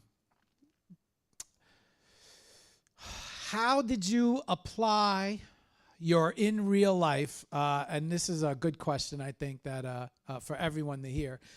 And just listening to you speak. I know you mentioned this already, but with the NFTs, but you should speak more about this. How did you apply your artwork in real life, which was the creation, the drawing, the tattoo work, maybe the final photos, maybe just the designs of it. How did you translate that into the NFT world, to the point where you felt comfortable, where you said, okay, guys, I got a piece of artwork for sale here? You obviously saw an opportunity to connect both worlds, right? Maybe you want to talk a little bit about the perspective and how you saw the way to connect this digital world and then become active in NFTs, where everybody would start to begin to get to know you, know your brand. But yeah, you saw a nice way to connect everything. Maybe you could share a little bit about that with us. yeah. Like I said, I didn't start like this. I mean, but after a while, I was like, I mean, why not? At first, I started doing some on the foundation, just a small tattoos on the characters, and then I started like 1.5 years ago. Everything I do is, covered with tattoos, and mostly they are female, but doesn't matter. And I don't know. I was thinking because I'm artist, but also my IRL business is tattooing, and I was thinking it's a good way to connect this. And after I started, more and more people get to know me as a tattoo artist, not just Bibi who painted this or painted that, or it's more people.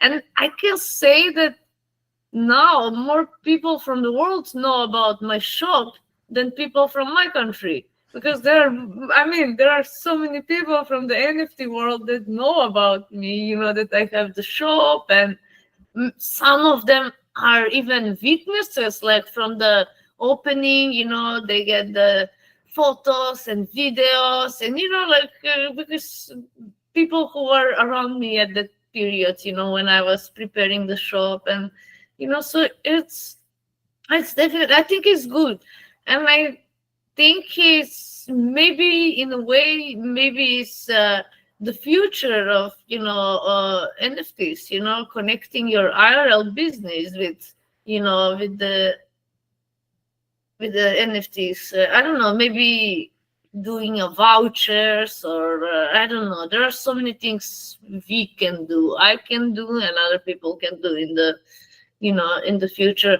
For now, I think it's for me it's a bit more difficult because still tattooing is more local. I mean, you can come from I tattoo also many foreigners, who come here on vacation or just passing by, and they want to get you know some small tattoos like souvenirs or something, or but still to go from like for example, to go from US to Macedonia for just getting tattoo is not something you're gonna do often, or anyone.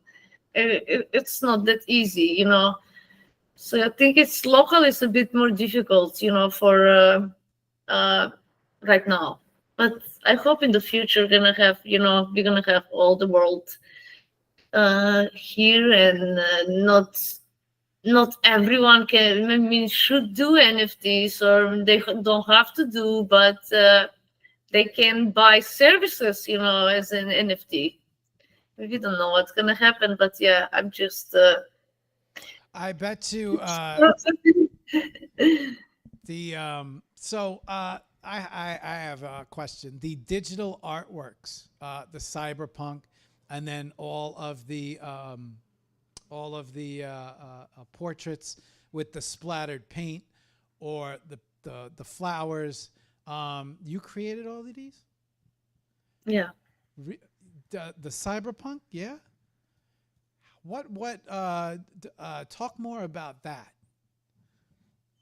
I want to know. I want to see which artist, which artwork is that. I don't know Hang on, I if could you show you. can see it.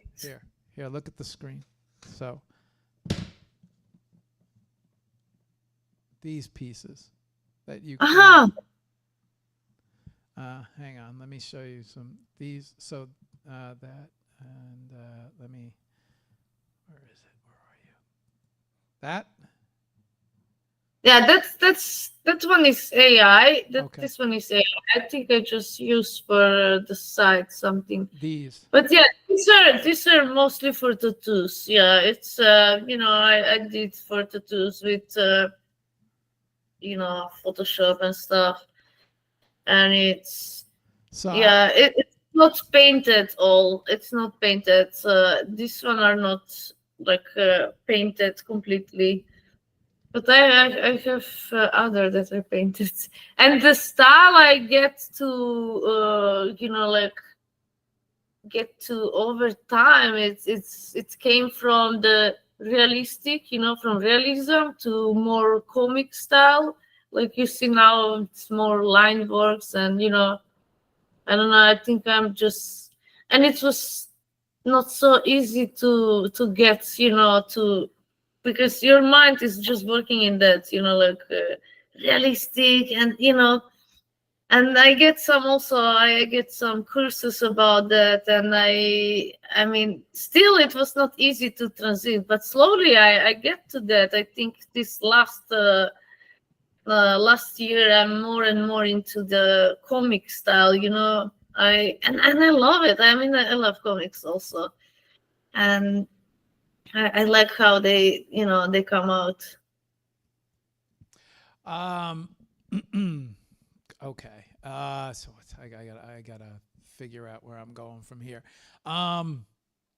Okay. Now I can talk about it a little bit. The sculpting, and the carving.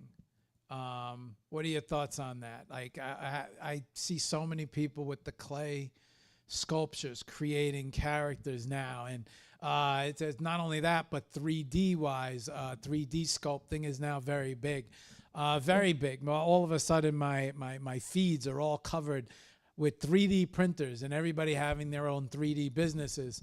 What are your thoughts? Are you any thoughts about the direction of sculpting, or you're going to do it in 3D, real life, physical, the carving? I always found carving to be one of the most difficult things I have ever come across. I just never could understand how someone can carve a table and it be perfectly balanced on both sides. My table would be on a slant. One leg would be taller than the other. One part would be bigger than. I don't know how they get these things so perfect. It's such an art in itself, right? And that's why, people used to look at the, it's when I used to paint or when I used to airbrush, people would be like, oh my God, how'd you get it? They were so fascinated by how you got it so perfect, right? But then when I see people carving and sculpting, I'm like, oh my God, how did you get that so perfect? They're like, you're an artist, you should know. But I'm like, no.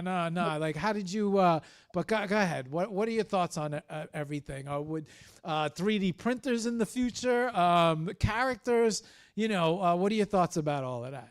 Definitely. I like sculpting. I do, in Blender. That's like I said, it's just my like hobby that I don't share always, stuff what I'm doing.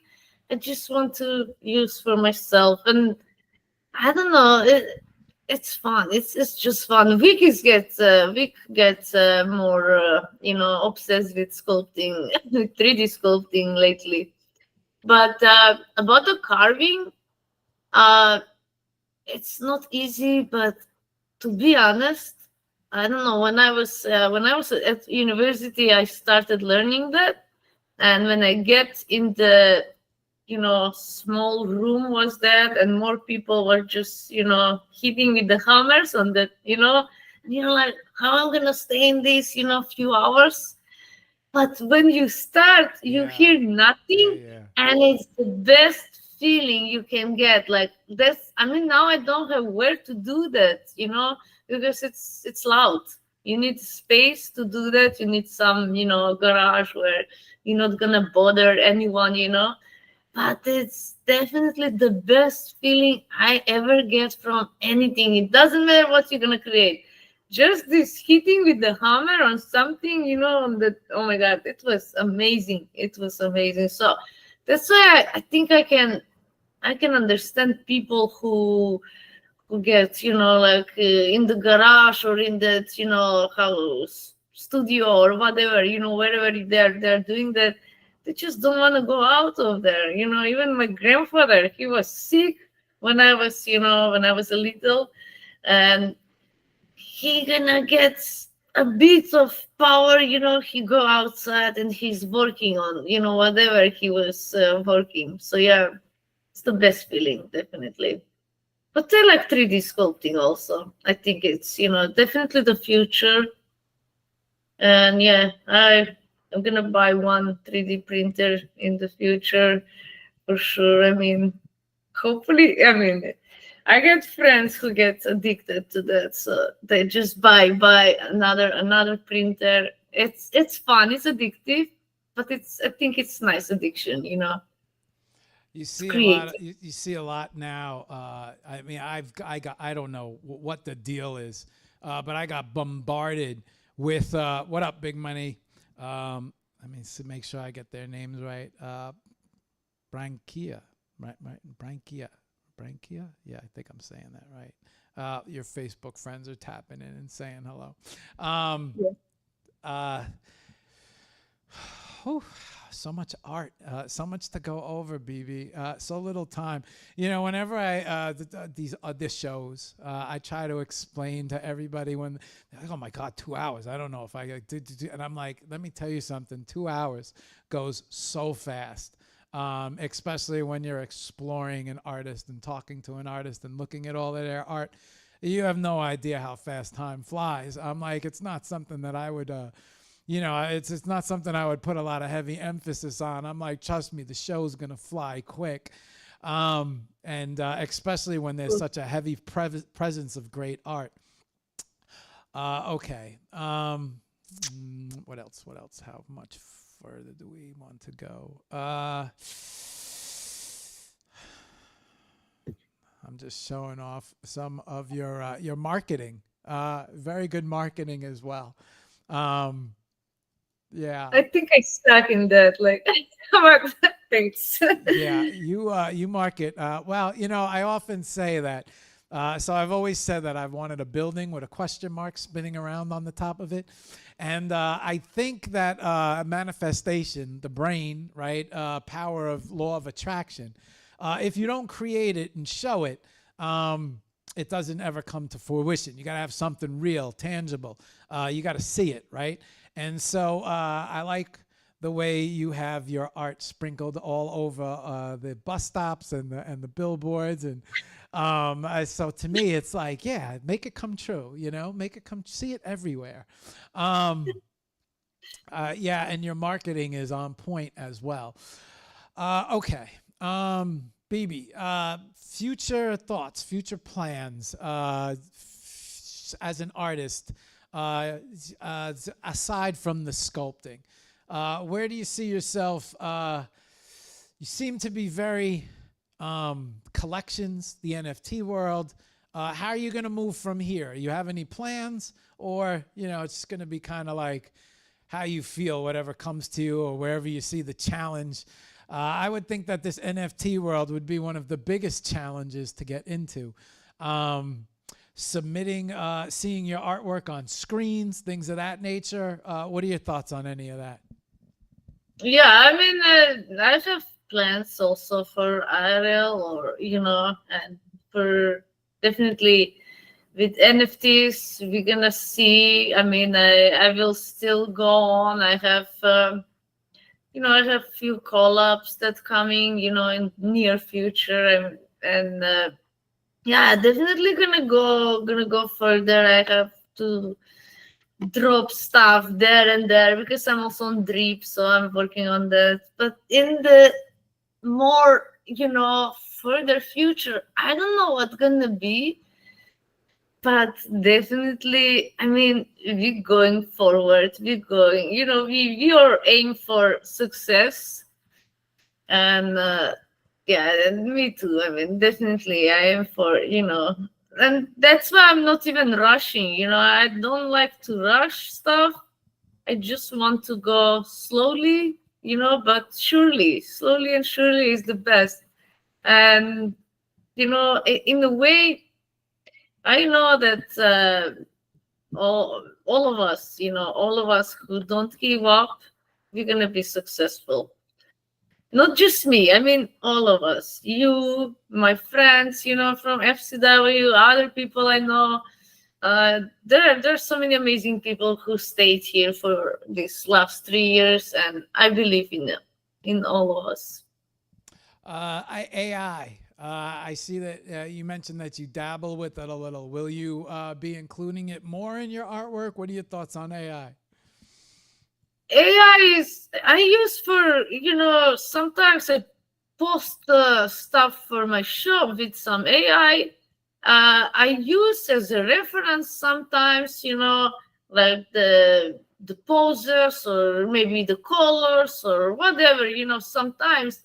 But I'm not into using it completely as it is to sell that, or just use as a, how to say, like my assistant in a way. That's maybe the best way to use. Okay. I mean, that's my view. I'm not against people who use AI. I respect it's helping a lot for sure. I like ChatGPT and I like the AI art. I also buy many AI, art. So Dream project. dream. Oh, I have so many. I mean, it's If you could do anything, anywhere, any type of art, what comes to mind first? I like murals. I like some big mural, maybe somewhere in New York on some building up so everyone can see it. And then I have invitation to go in Malta in May, so I'm probably gonna go there and work on some mural with another artist. So we're gonna see how that's gonna go. But yeah, I definitely like to have some in New York, or some other big city. Yeah, and I fall in love with New York for sure. I went there. I feel like spray paint. It's spray paint spraying anything in the future, or when you do the mural, you're gonna paint it by hand. What are your thoughts? I can combine. I mean, I don't have any problem with spray paints or stuff. It's just tool. I don't know. I can do it. I mean, I could do probably everything. It's I never painted something completely with spray paints, but it's just another brush, I can say. Yeah, yeah, yeah. It's just another tool. Um, Yes. okay. I am just. I think we are. Okay, so I'm pretty. Yeah. Okay. Let me hang on. Let's see where we're at on IG because I wanted to show a nice amount of your art here. Um, and I think as you uh, get towards the top, it probably gets a lot better because your talent gets a lot better. Yeah, let's show a little bit more. I'll click a little faster here because it gets a little more intricate. Where were we? I just want AI. Yeah, okay, here we were. Okay, okay. Okay, so here's have you ever made a mistake on someone and as you're tattooing them, been like, oh shit, and had to fix it real time?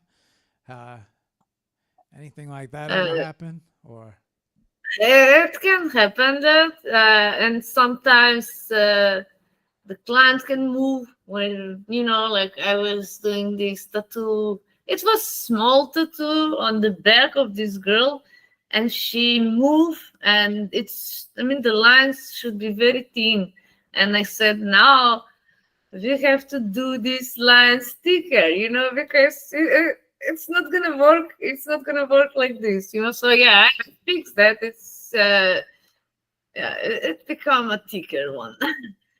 But yeah, I mean, we're humans. We can do mistakes, but yeah, not something that is, like huge or something that you cannot fix. I think we can fix everything.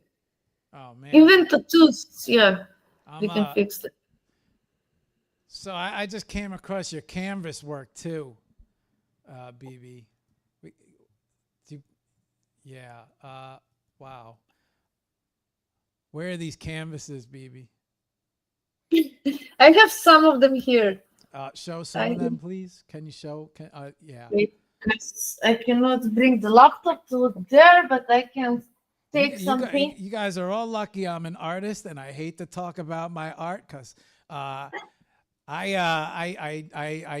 yeah, you got because I don't have problems talking about other artists, but when it comes to me, I zip up. But you should show some of these canvases to everyone. The canvas work is on the right side, guys, but also we're gonna get her to show some of these canvases. So yeah, I have one Hey, here. I don't see it. how are these not behind you, BB? Yeah, I know, they're I on the other know. walls. I know they're big, but very talented Yes, in many different ways. this one. See, you can see it because of the lights there. Yeah, I think now it's more visible. So this one is not that big, but it's still, I think, 50 by 60 centimeters. I don't know in inches.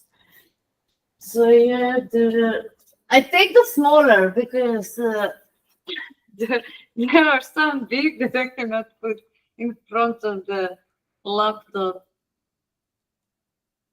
Yeah, you would probably cover your awesome wall and the artwork on the wall. But I'm just looking at these canvases and I'm like, huh, well, where are these things? Why is she not showing these things off? Great. I'm a bit stingy, so I don't want to show much. Um, you mentioned about a exhibition possibly this year, and I'm Yeah, gonna go. Are you gonna physicals, paintings, drawings? What do you think? Paintings. I have physical paintings, of course, and I was thinking about. I was talking in Berlin with one hotel, but I'm not sure anymore if I want to go this year to Berlin. Because it's cost a lot, to be honest. But we're gonna see about it. But for sure, something in my city. It's nice to. And what I can say about it's also about me. Not many people in my country knows yet about me. Because I'm here like 4 years now, and 2 years is the shop. So the first 2 years I was not even moving much, and don't know so many people and they don't know me also. But outside of Macedonia, I have more people, and bigger groups of artists, of course. Like Malta, I had really nice, circle, and nice artist, and it was different. But I want to. That's what I want to do in Macedonia, so people gonna get to know me. I follow one tattoo artist. He does like this wicked black, red. I don't know if you're familiar or how familiar his art is, but he does like these wicked like arm, leg, full half pieces. A lot of it's black and then red. It looks like paint streaks. Now I want That's trash polka, probably. Trash polka is the style. right, The yeah. yes. I think the guy that I follow is I'm almost positive he's from Germany. I want to say he's from Germany, but you know who I'm talking about? Yes, I think it's probably the I think like Vulcan or something like that was his name. If it's that guy you're following from Germany, and that's probably the creator of the trash polka style. I'm pretty It's yeah. there is this tattoo shop they own with his partner. They both of them they create this style. And Yeah, it's I really thought my favorite. you're right. You're right. I thought there was two of them. That's what I Yes, thought at first, and then I said, "Wait a second. This is one guy, two guys. I couldn't." But yeah, you got the right guys. Those are the right guys. In the yes, beginning, yeah, and in the beginning, I didn't see any type of artwork like that on anyone. And then I was like, "Wow, this is like Photoshop on someone. Like this looks like they took paint brushes." And I was like, "This is crazy." And I saw how good, and now I'm starting to see reflections of that in your work as well, also influences. And I'm like, oh man, I've seen a couple pieces. I think even on one of the skins you might have been practicing. Uh, yes, yes. yeah. And I said, oh shit, I know exactly who. I said she must follow the same. I said I love this. These guys. Yeah, every artist is different to me. Okay, I think we're coming to the end of this. Let's see, we're coming to the end of your IG. Yeah. I just wanted to give everybody a good look at just a full understanding of. I don't want anybody to look at you and just say, "Oh, it's a tattoo artist," because there is a lot more to you, right? And I would like people to recognize that. Okay, Bibi. Uh, we're about an hour and 7 minutes. We'll start closing up the show now. Okay. Bibi, what's the best way for someone to reach out to you, contact you, commission you if they want to set something up with the shop, they want to follow you, see more of your art? I showed as much as I could here, but what's the best? Yeah, why don't you let everybody know how to reach out to you and contact you? I think the best way is or Instagram or Twitter. I mean, the website is there also. I have all the links on the website. It's bbartspace.com. But Instagram or Twitter, I'm mostly there. I get the notifications, and for I'm active on Facebook also, but I think Instagram and Twitter is my favorites. Twitter is my favorite. Instagram is have to. That's what I can say. Okay. All right. So for everybody out there watching, this is BB's website, bbinc.com. You could check out her personal website right here. You guys could see it. Her home portfolio contact. You guys could, I'm sure, reach out to her this way. She said X is her favorite, everyone. So this is her X. You can find her at Clumsy Artist 10. Let me tell you, BB, I got a question. Clumsy Artist 10, but yet you're a tattoo artist. And then people running, seeing your name Clumsy. That I don't know. That would I'd be like, I got to look at her art before I go to her and get a tattoo. But yeah, I was just like, I don't know. But Clumsy Artist 10. But clearly not clumsy when it comes to the brushes. So let's make that clear. Okay. All right, so you guys can find her here on here. Her NFTs. You could check out her object. I did have this up, and I wanted to show this. And this is where I started kind of seeing the rockabilly in you, the rockabilly influence. She has a link tree on here. We're going to bring up her link tree. Okay, you can find her on Facebook. I'll bring that up. Let me bring that up. Okay, there we go. I like this. Let me get on here because I'm on Facebook. I like this. And then also, guys, she said Instagram is a big way to contact her and find her as well. And I can attest that she gets right back to you on Instagram and X. So she is very aware and active on social media. She is also right now in the NFT world, which is Mallow Object. Foundation is up here, OpenSea. And then Redbubble. People can purchase some prints and artwork on Red. Yeah. Okay. Yes, I should update some designs probably. Yeah, so many things. It's all right. A lot of ways for somebody to reach out to you. You can find her on LinkedIn, Yeah. Pinterest, but you guys heard her. X and Instagram is probably the best way to reach out to her and find her. Okay. Let me reset the screens here. I don't want to reset the screens too much because I want to show you art at the end of the show. Let me do this, close this. Let me bring us back to here. I bet you the camera is dead, so I got to switch the camera right there. Let me switch the battery real quick, and then we will come back to it. And you're going to see a black screen for a second, BB, but then my camera should pop up. Hang on one sec while I switch this. Excellent. Yeah, man, what a good show. I'm glad this worked out. It upsets me when I feel like we're going to lose a day.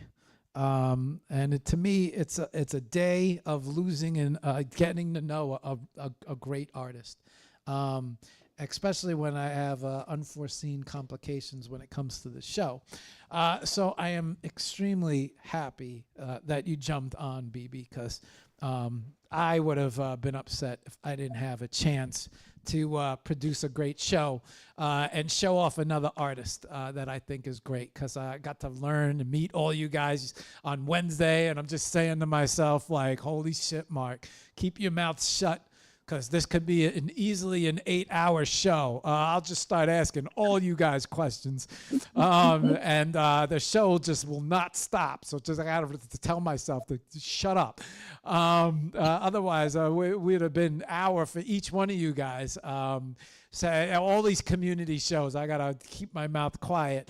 But on the spotlight shows, I don't have to. Okay, so Bibi, before we close out the show, maybe you could leave us with some inspirational words for all the other artists out there, or maybe someone who wants to tattoo, or maybe somebody who's intimidated by getting involved in Web3. And I know you guys are going to be very, I'm not going to, I'll leave that alone. I know FCW is going to be very, you guys got a lot of great artists. So it's going to be something that I'm going to start bringing you guys on the show. And clearly you're going to start seeing that along with a lot of other community artists now that we've brought on all the communities and we've shown all the community leaders. Okay. There's a lot of artists out there there's probably a lot of tattoo artists that might want to get involved in NFTs. They might be a little intimidated. They might be not sure about the tech, the wallets, the this, the that. And then here you are chugging along in all sorts of directions. You got the physicals, you have the digitals, you're creating digitally. So you've had a lot of experience and a lot of perspective about everything that's going on. So I think a lot of great inspiration can come from you.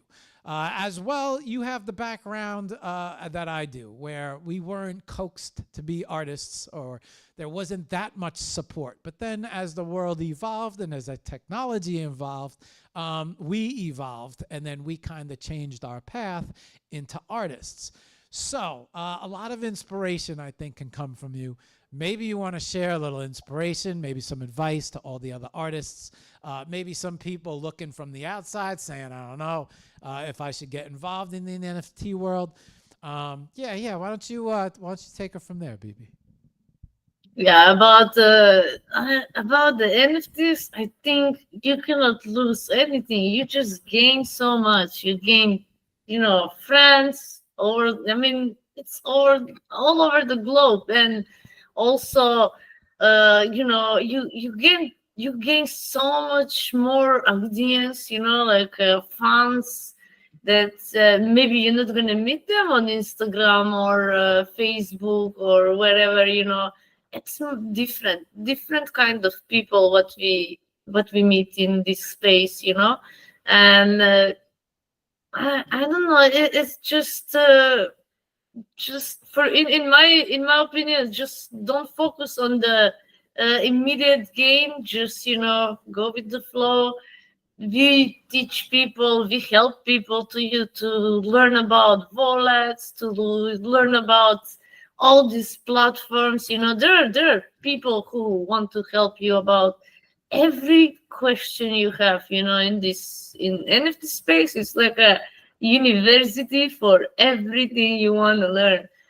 And about tattooing, I start at 36, and I think I have still at least 20 years more to work, and I have time to become, I don't know, if not one of the best, but at least close to that. And I think, no, it's never too late. It's never too late. Like, just, and then also invest in yourself. That's what I can say. We need to invest in ourselves, and tattooing is expensive. How to say, expensive hobby, or whatever you want to say for that. It's really more expensive than any art we use, except the 3D printing. 3D printing is also, but yeah, it's never too late. Never too late. Just go do it. We have also some people from NFTs. Some artists who just started. And just started learning, tattooing, and it's amazing to see people. They want to learn. Just learn. Just do it, even if it's just for yourself. Pick up the brush and get going. Yes. Okay. Bibi, I want to say, let me tell you, I don't know if you realized, I think, what time is it? We're 2 hours and 15 minutes, maybe 2 hours and 20 minutes. Went pretty quick. Yeah, it's about an hour. Yeah, wow. But these shows always go fast for me. It's like, these shows are like a tattooing session for you. For everybody else, it might be like, whoa, it's 2.5 hours. For me, time flies because I love getting, I love getting to know you guys, and I love checking out all artists' art, going through your lives and just seeing everything that's going on. To me, I get such a charge out of this show. Okay, one last question, Bibi, before I thank you for coming on today. We need a closing song. You're the artist of the show, so you get to close with the song. I don't know if you have anything off the top of your head, but if you don't have something off the top of your head, you have about 5 minutes to come up with something. Maybe if I choose some song from some of my FCW friends. I mean, we have one song. I don't know if you want to let that. If you don't, then yeah, I choose another song from Week also because he have amazing music. So yeah, should I send you or just to Yeah, tell you this? you know what would help me out if you sent me the YouTube link of the song. Yeah, that would help me out a lot. So I'm gonna send you that, and yeah, Okay. that's it. Yeah. All right. Okay. So I want to say thank you very much for coming on the show, Bibi. I know it was very last minute. And yeah, I wrote a lot of people, and I was very close this morning to say everybody said, "Oh, take the day off, do some art, do your thing," and I was just like, oh, I was like, I hate. It's a Friday. Like I hate wait. I got 2 hours. Let's go. I want to. Let's bring an artist on, and so I want to give a shout out to Steve, and I want to say thank you to you because you guys made this happen. I know we just did a show. I know we just did a community show with you guys, but I think a spotlight is completely different than a community show. It just a spotlight show really gives a chance for everybody to get to know you. Where the community show, I got to rush and I got to make sure we're on time and can't screw up everyone else. And so yesterday, Wednesday, I was like, man, I want to get to know all these guys. So I'm happy that you came on. I want to say thank you from the bottom of my heart. I appreciate it. I know last minute. It's difficult because scheduling and time and work, and I'm not prepared, and I got to get everything together. But you made it happen, and I want to say I really appreciate that from the bottom of my heart because I felt look at what a great show, right? And I feel like this was a great show that would never have happened if I sat back and I was just like, I'll let today go by, right? And I'm not like that. I would have been frustrated the whole day. I would have been like, and so a little difficulty on my part, but you actually came in and you did a great job on my cover up. So, I want to thank you very much for being a part of the show, coming on. It was my plan to ask all you guys to come on regardless, but I didn't get to that part of the plan because I was trying to figure out today. But I want to say thank you very much and thank you for such a great show. Coming on, sharing your knowledge, your inspiration, and enlightening me and talking to me about all this because, and I want to say congrats for being the first official tattoo artist on the show, and so this is I feel like this is a groundbreaking show in a way because, I always thought to myself, I'd love to get those German guys on. But, it's so interesting now to have our first tattoo artist on. So, okay. So much more than that. But, that was my thank you. I wanted to say thank you very much for coming on the show. Thank you, too. I mean, it was amazing. I was good that I had time and, and it's good that I'm not preparing before because, I'm going to get stressed. So, like, this is good. I was in the bank, I did stuff what I should do, and I'm here. So I didn't have time to stress myself so much. So yeah, it's. I think that's an awesome perspective to have. Because I felt like usually when I approach people about a show, I'm like, "What do you think about the show?" Oh my god. I'm like, you got like 2 months. It's fine. Like, it's no big, I'm nervous. I'm like, don't get nervous. There's nothing get nervous. And then, sometimes people like to, you jumped on it. Right. And so I know these shows, a lot of people love to prepare. They like to mentally get ready for the show. They like to put on the best presentation. And then you just like, let's do it. And Steve was like, she's interested. And I'm like, all right, let's go. Let's make it happen. And so, yeah, what a great show that ended up coming out of it. So, I'm super appreciative of it because I would have been upset if I didn't get a show out today. And, thank you for jumping on this. And thank you for everything. You will definitely be coming back on. And we will definitely be following FCW and all you guys on the show. So very excited to see the future of all of your art careers take place. Thank you, Bibi. And we'll probably end up seeing you in Spaces and in Web3. Thank you so much. Yeah, I'm going to be in the Spaces for sure. Yeah, but we appreciate you, all of us, from FCW. So yeah, thank you so much. You're welcome. I'm singing the song. Thank you, Bibi. I'm going to close out the show. You can hang around the wave goodbye, or you can bounce. It's up to you. You don't have to stay. But I'm going to close out the show. If you do stay, I'll call you back on for 5 more minutes just to wave goodbye when I'm playing out like we did the SCW show. But outside of that, you don't have to stay. You can bounce if you got things to do. I'm going to close out now, and I'll be back to close the show. Give me about 2 or 3 minutes. Okay, there we go. I'm going to bring that up. Let me bring this up over on IG. Okay, let's go. Okay, guys. Oh, my camera got a little knocked off balance here. Let's see. Let's bring it back. Yeah, there we go. All right, guys. Okay. So not only did you guys have a chance to meet Bibi, who was on our community show, but Bibi jumped at the opportunity of an open show. And so what a great show. So it was a little last minute. And I can't say how appreciative I am for her jumping on the show.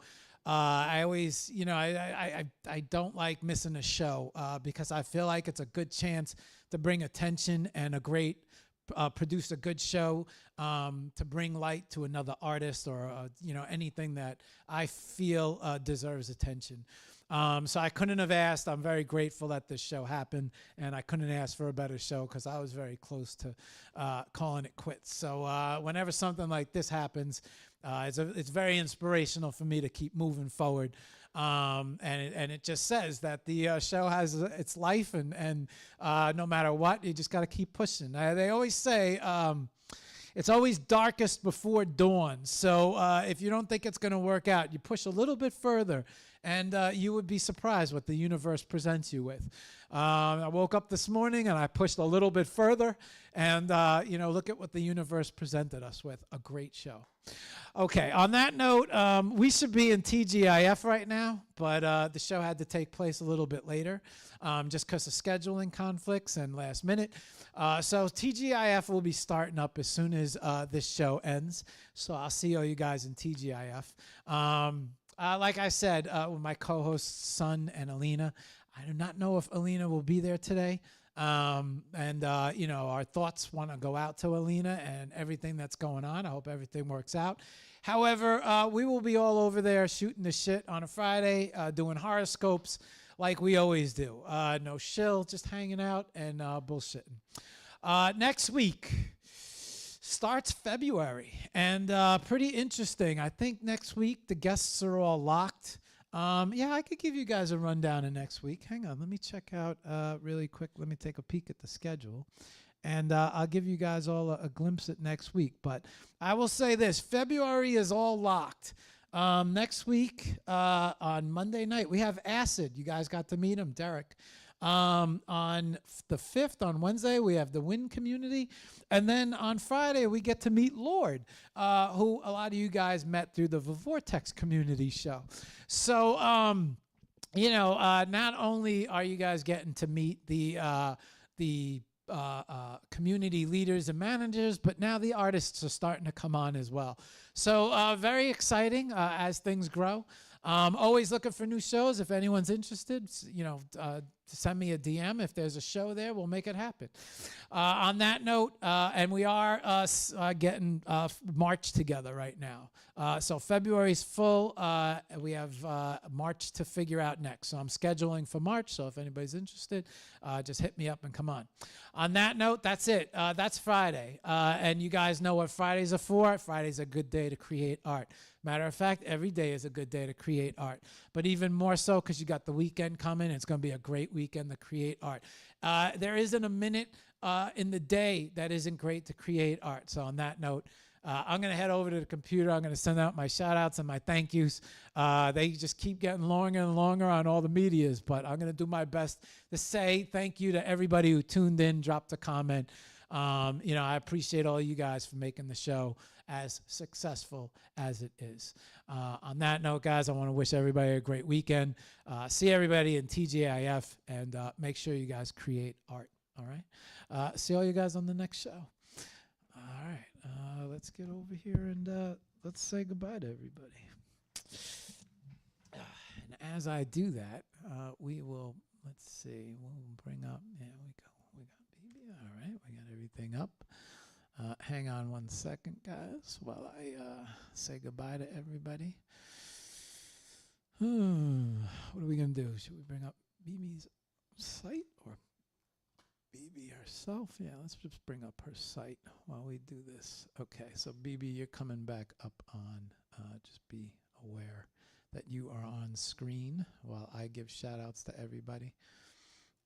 All right, we're both up here. Okay, let's go over these shout outs here. Tara, always a pleasure to see you. Thank you for popping in, showing up on the show. Thank you for supporting. Appreciate you and appreciate everything that you're doing. And nice job with the 20-second clips. Stone, good to see you. Thank you for being part of the show. Good morning to you. Danny, good to see you. Steve, thank you very much. And big shout out to you. Thank you very much, bro. Thank you for supporting, of course. Acid, good to see you. See you on Monday. Let's make sure I got everybody. Uka, good to see you. Thank you for coming out and being part of the show. School, thank you for coming out and being part of the show. Good to see you. Vicky, thank you for coming out and being part of the show. You guys got a lot of love. The cute and the cuddly. No, the cute and the creepy gang. Thank you guys for coming out and being part of the show. Yeah, lots of love over here, Bibi. Let me hit over on IG. Say, you guys, life is a dream. Oh, Shiri. K Stretch. BC. Rainbow. Good to see you, Rainbow Moshu. Lord, good to see you over there. Kept. Wick. Wick. Good, always good. Pleasure to see you. Wick will be on second week in December. Lord, good to see you. Lord is a big, Lord spent his dinner checking everything out. Oh, no, he said dinner now. I'll watch recording. Now, Leah, thank you for stopping in. Lamone. 21. A Marilla. Grizoff, thank you for stopping in. Pega, good to see you, Pega. Galleria, good to see you. Galleria said the art is super beautiful. Yes, it is, Wale. Wale, what am I saying? Marvel, yes, it is, Marvel. Excuse me for that. Hopefully it's you, Marvel, and not Voyager, but it doesn't matter. Hello, guys. Io Sonoya, good to see you. Emily, good to see you. B. Katanova, good to see you. M. Reza, Eugene, Wick, yeah, Wick. Wick loves you guys too. And then Facebook, we had some activity. Good to see you guys. Kate, Katarina, Brankia, and I would say your name, but I do not know what your name is, so I don't want to mess that up. So I just want to say thank you to all you guys on Facebook. Otherwise, I would say your name, but thank you guys. Okay. And I got a chance to thank everybody and welcome everybody. Let's bring her final track up. All right, where are we? There we go. No, I want to leave that right there. Okay. Guys got a very good community. Very strong. Lots of love. And I like to see that. Let's see. If not the second, I don't know if this is. Oh, we got a cursing song. It is what it is. We're not. We don't do we don't do the PG version on this show, Bibi. We go full blown, even if it isn't appropriate. Doesn't matter, because we're artists. So, Bibi, wave goodbye to everybody, Bibi. Bye. Thank you, guys. Thank you for everyone watching. Thank you, guys. We're going to cut out. We're going to show her art now. And, yeah, we'll see all you guys on the next show. Thank you very much.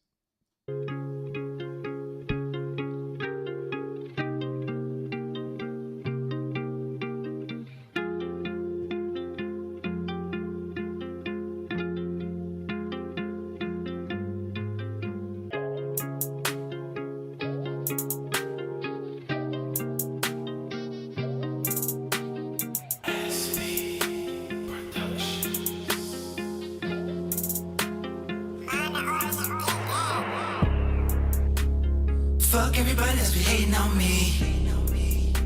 I keep to myself to protect my peace.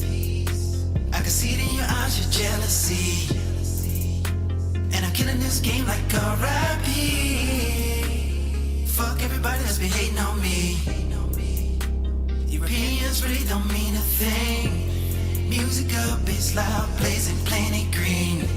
I'm not what she wants, but she like what she sees. Too much, cause I really give no fucks. Yes, I'm a little out of touch, but people tryna put their 2 cents in. Like I'm already winning, and I did it without your opinions. But the truth is, I just wanna live my life to do all the shit I like. Travel the world once or twice. Smoke weed with my girls and my homies. They're the only ones that know the real me.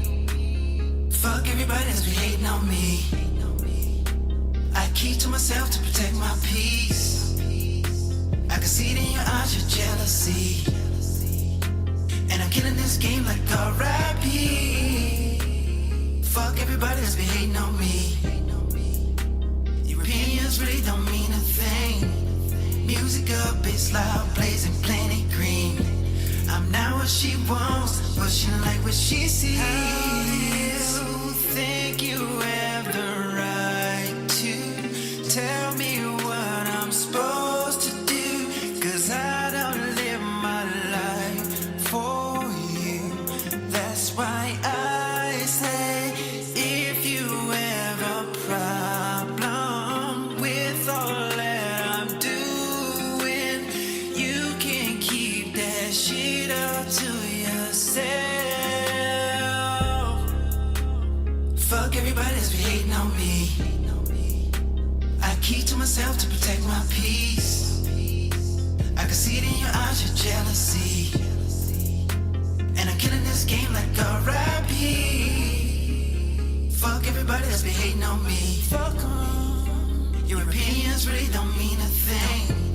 Music up, it's loud, blazing planet green. I'm not what she wants, but she like what she sees.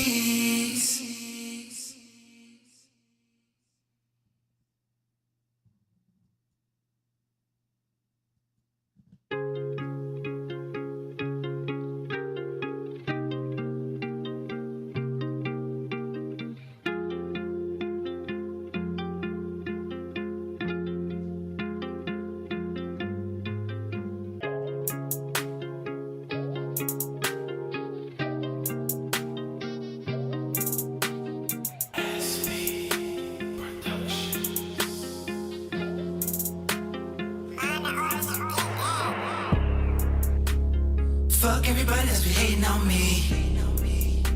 I keep to myself to protect my peace. I can see it in your eyes, your jealousy. And I'm killing this game like R.I.P. Fuck everybody that's be hating on me. Your opinions really don't mean a thing. Music up, it's loud, blazing planet green. I'm not what she wants, but she like what she sees. Too much, cause I really give no fucks. Yes, I'm a little out of touch, but people tryna put their 2 cents in. Like I'm already winning, and I did it without your opinions. But the truth is, I just wanna live my life to do all the shit I like. Travel the world once or twice. Smoke weed with my girls and my homies. They're the only ones that know the real me. Fuck everybody that's be hating on me. I keep to myself to protect my peace. I can see it in your eyes, your jealousy. And I'm killing this game like R.I.P. Fuck everybody that's be hating on me.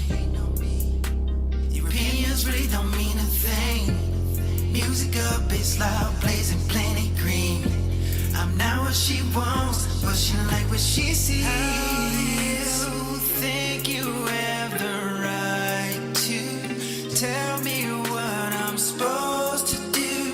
Cause I don't live my life for you. That's why I say, if you have a problem with all that I'm doing, you can keep that shit up to yourself. Fuck everybody that's be hating on me. I keep to myself to protect my peace. I can see it in your eyes, your jealousy. And I'm killing this game like a R.I.P. Fuck everybody that's been hating on me. Fuck 'em. Your opinions really don't mean a thing. Music up, it's loud, blazing, plain and green. I'm not what she wants, but she like what she sees.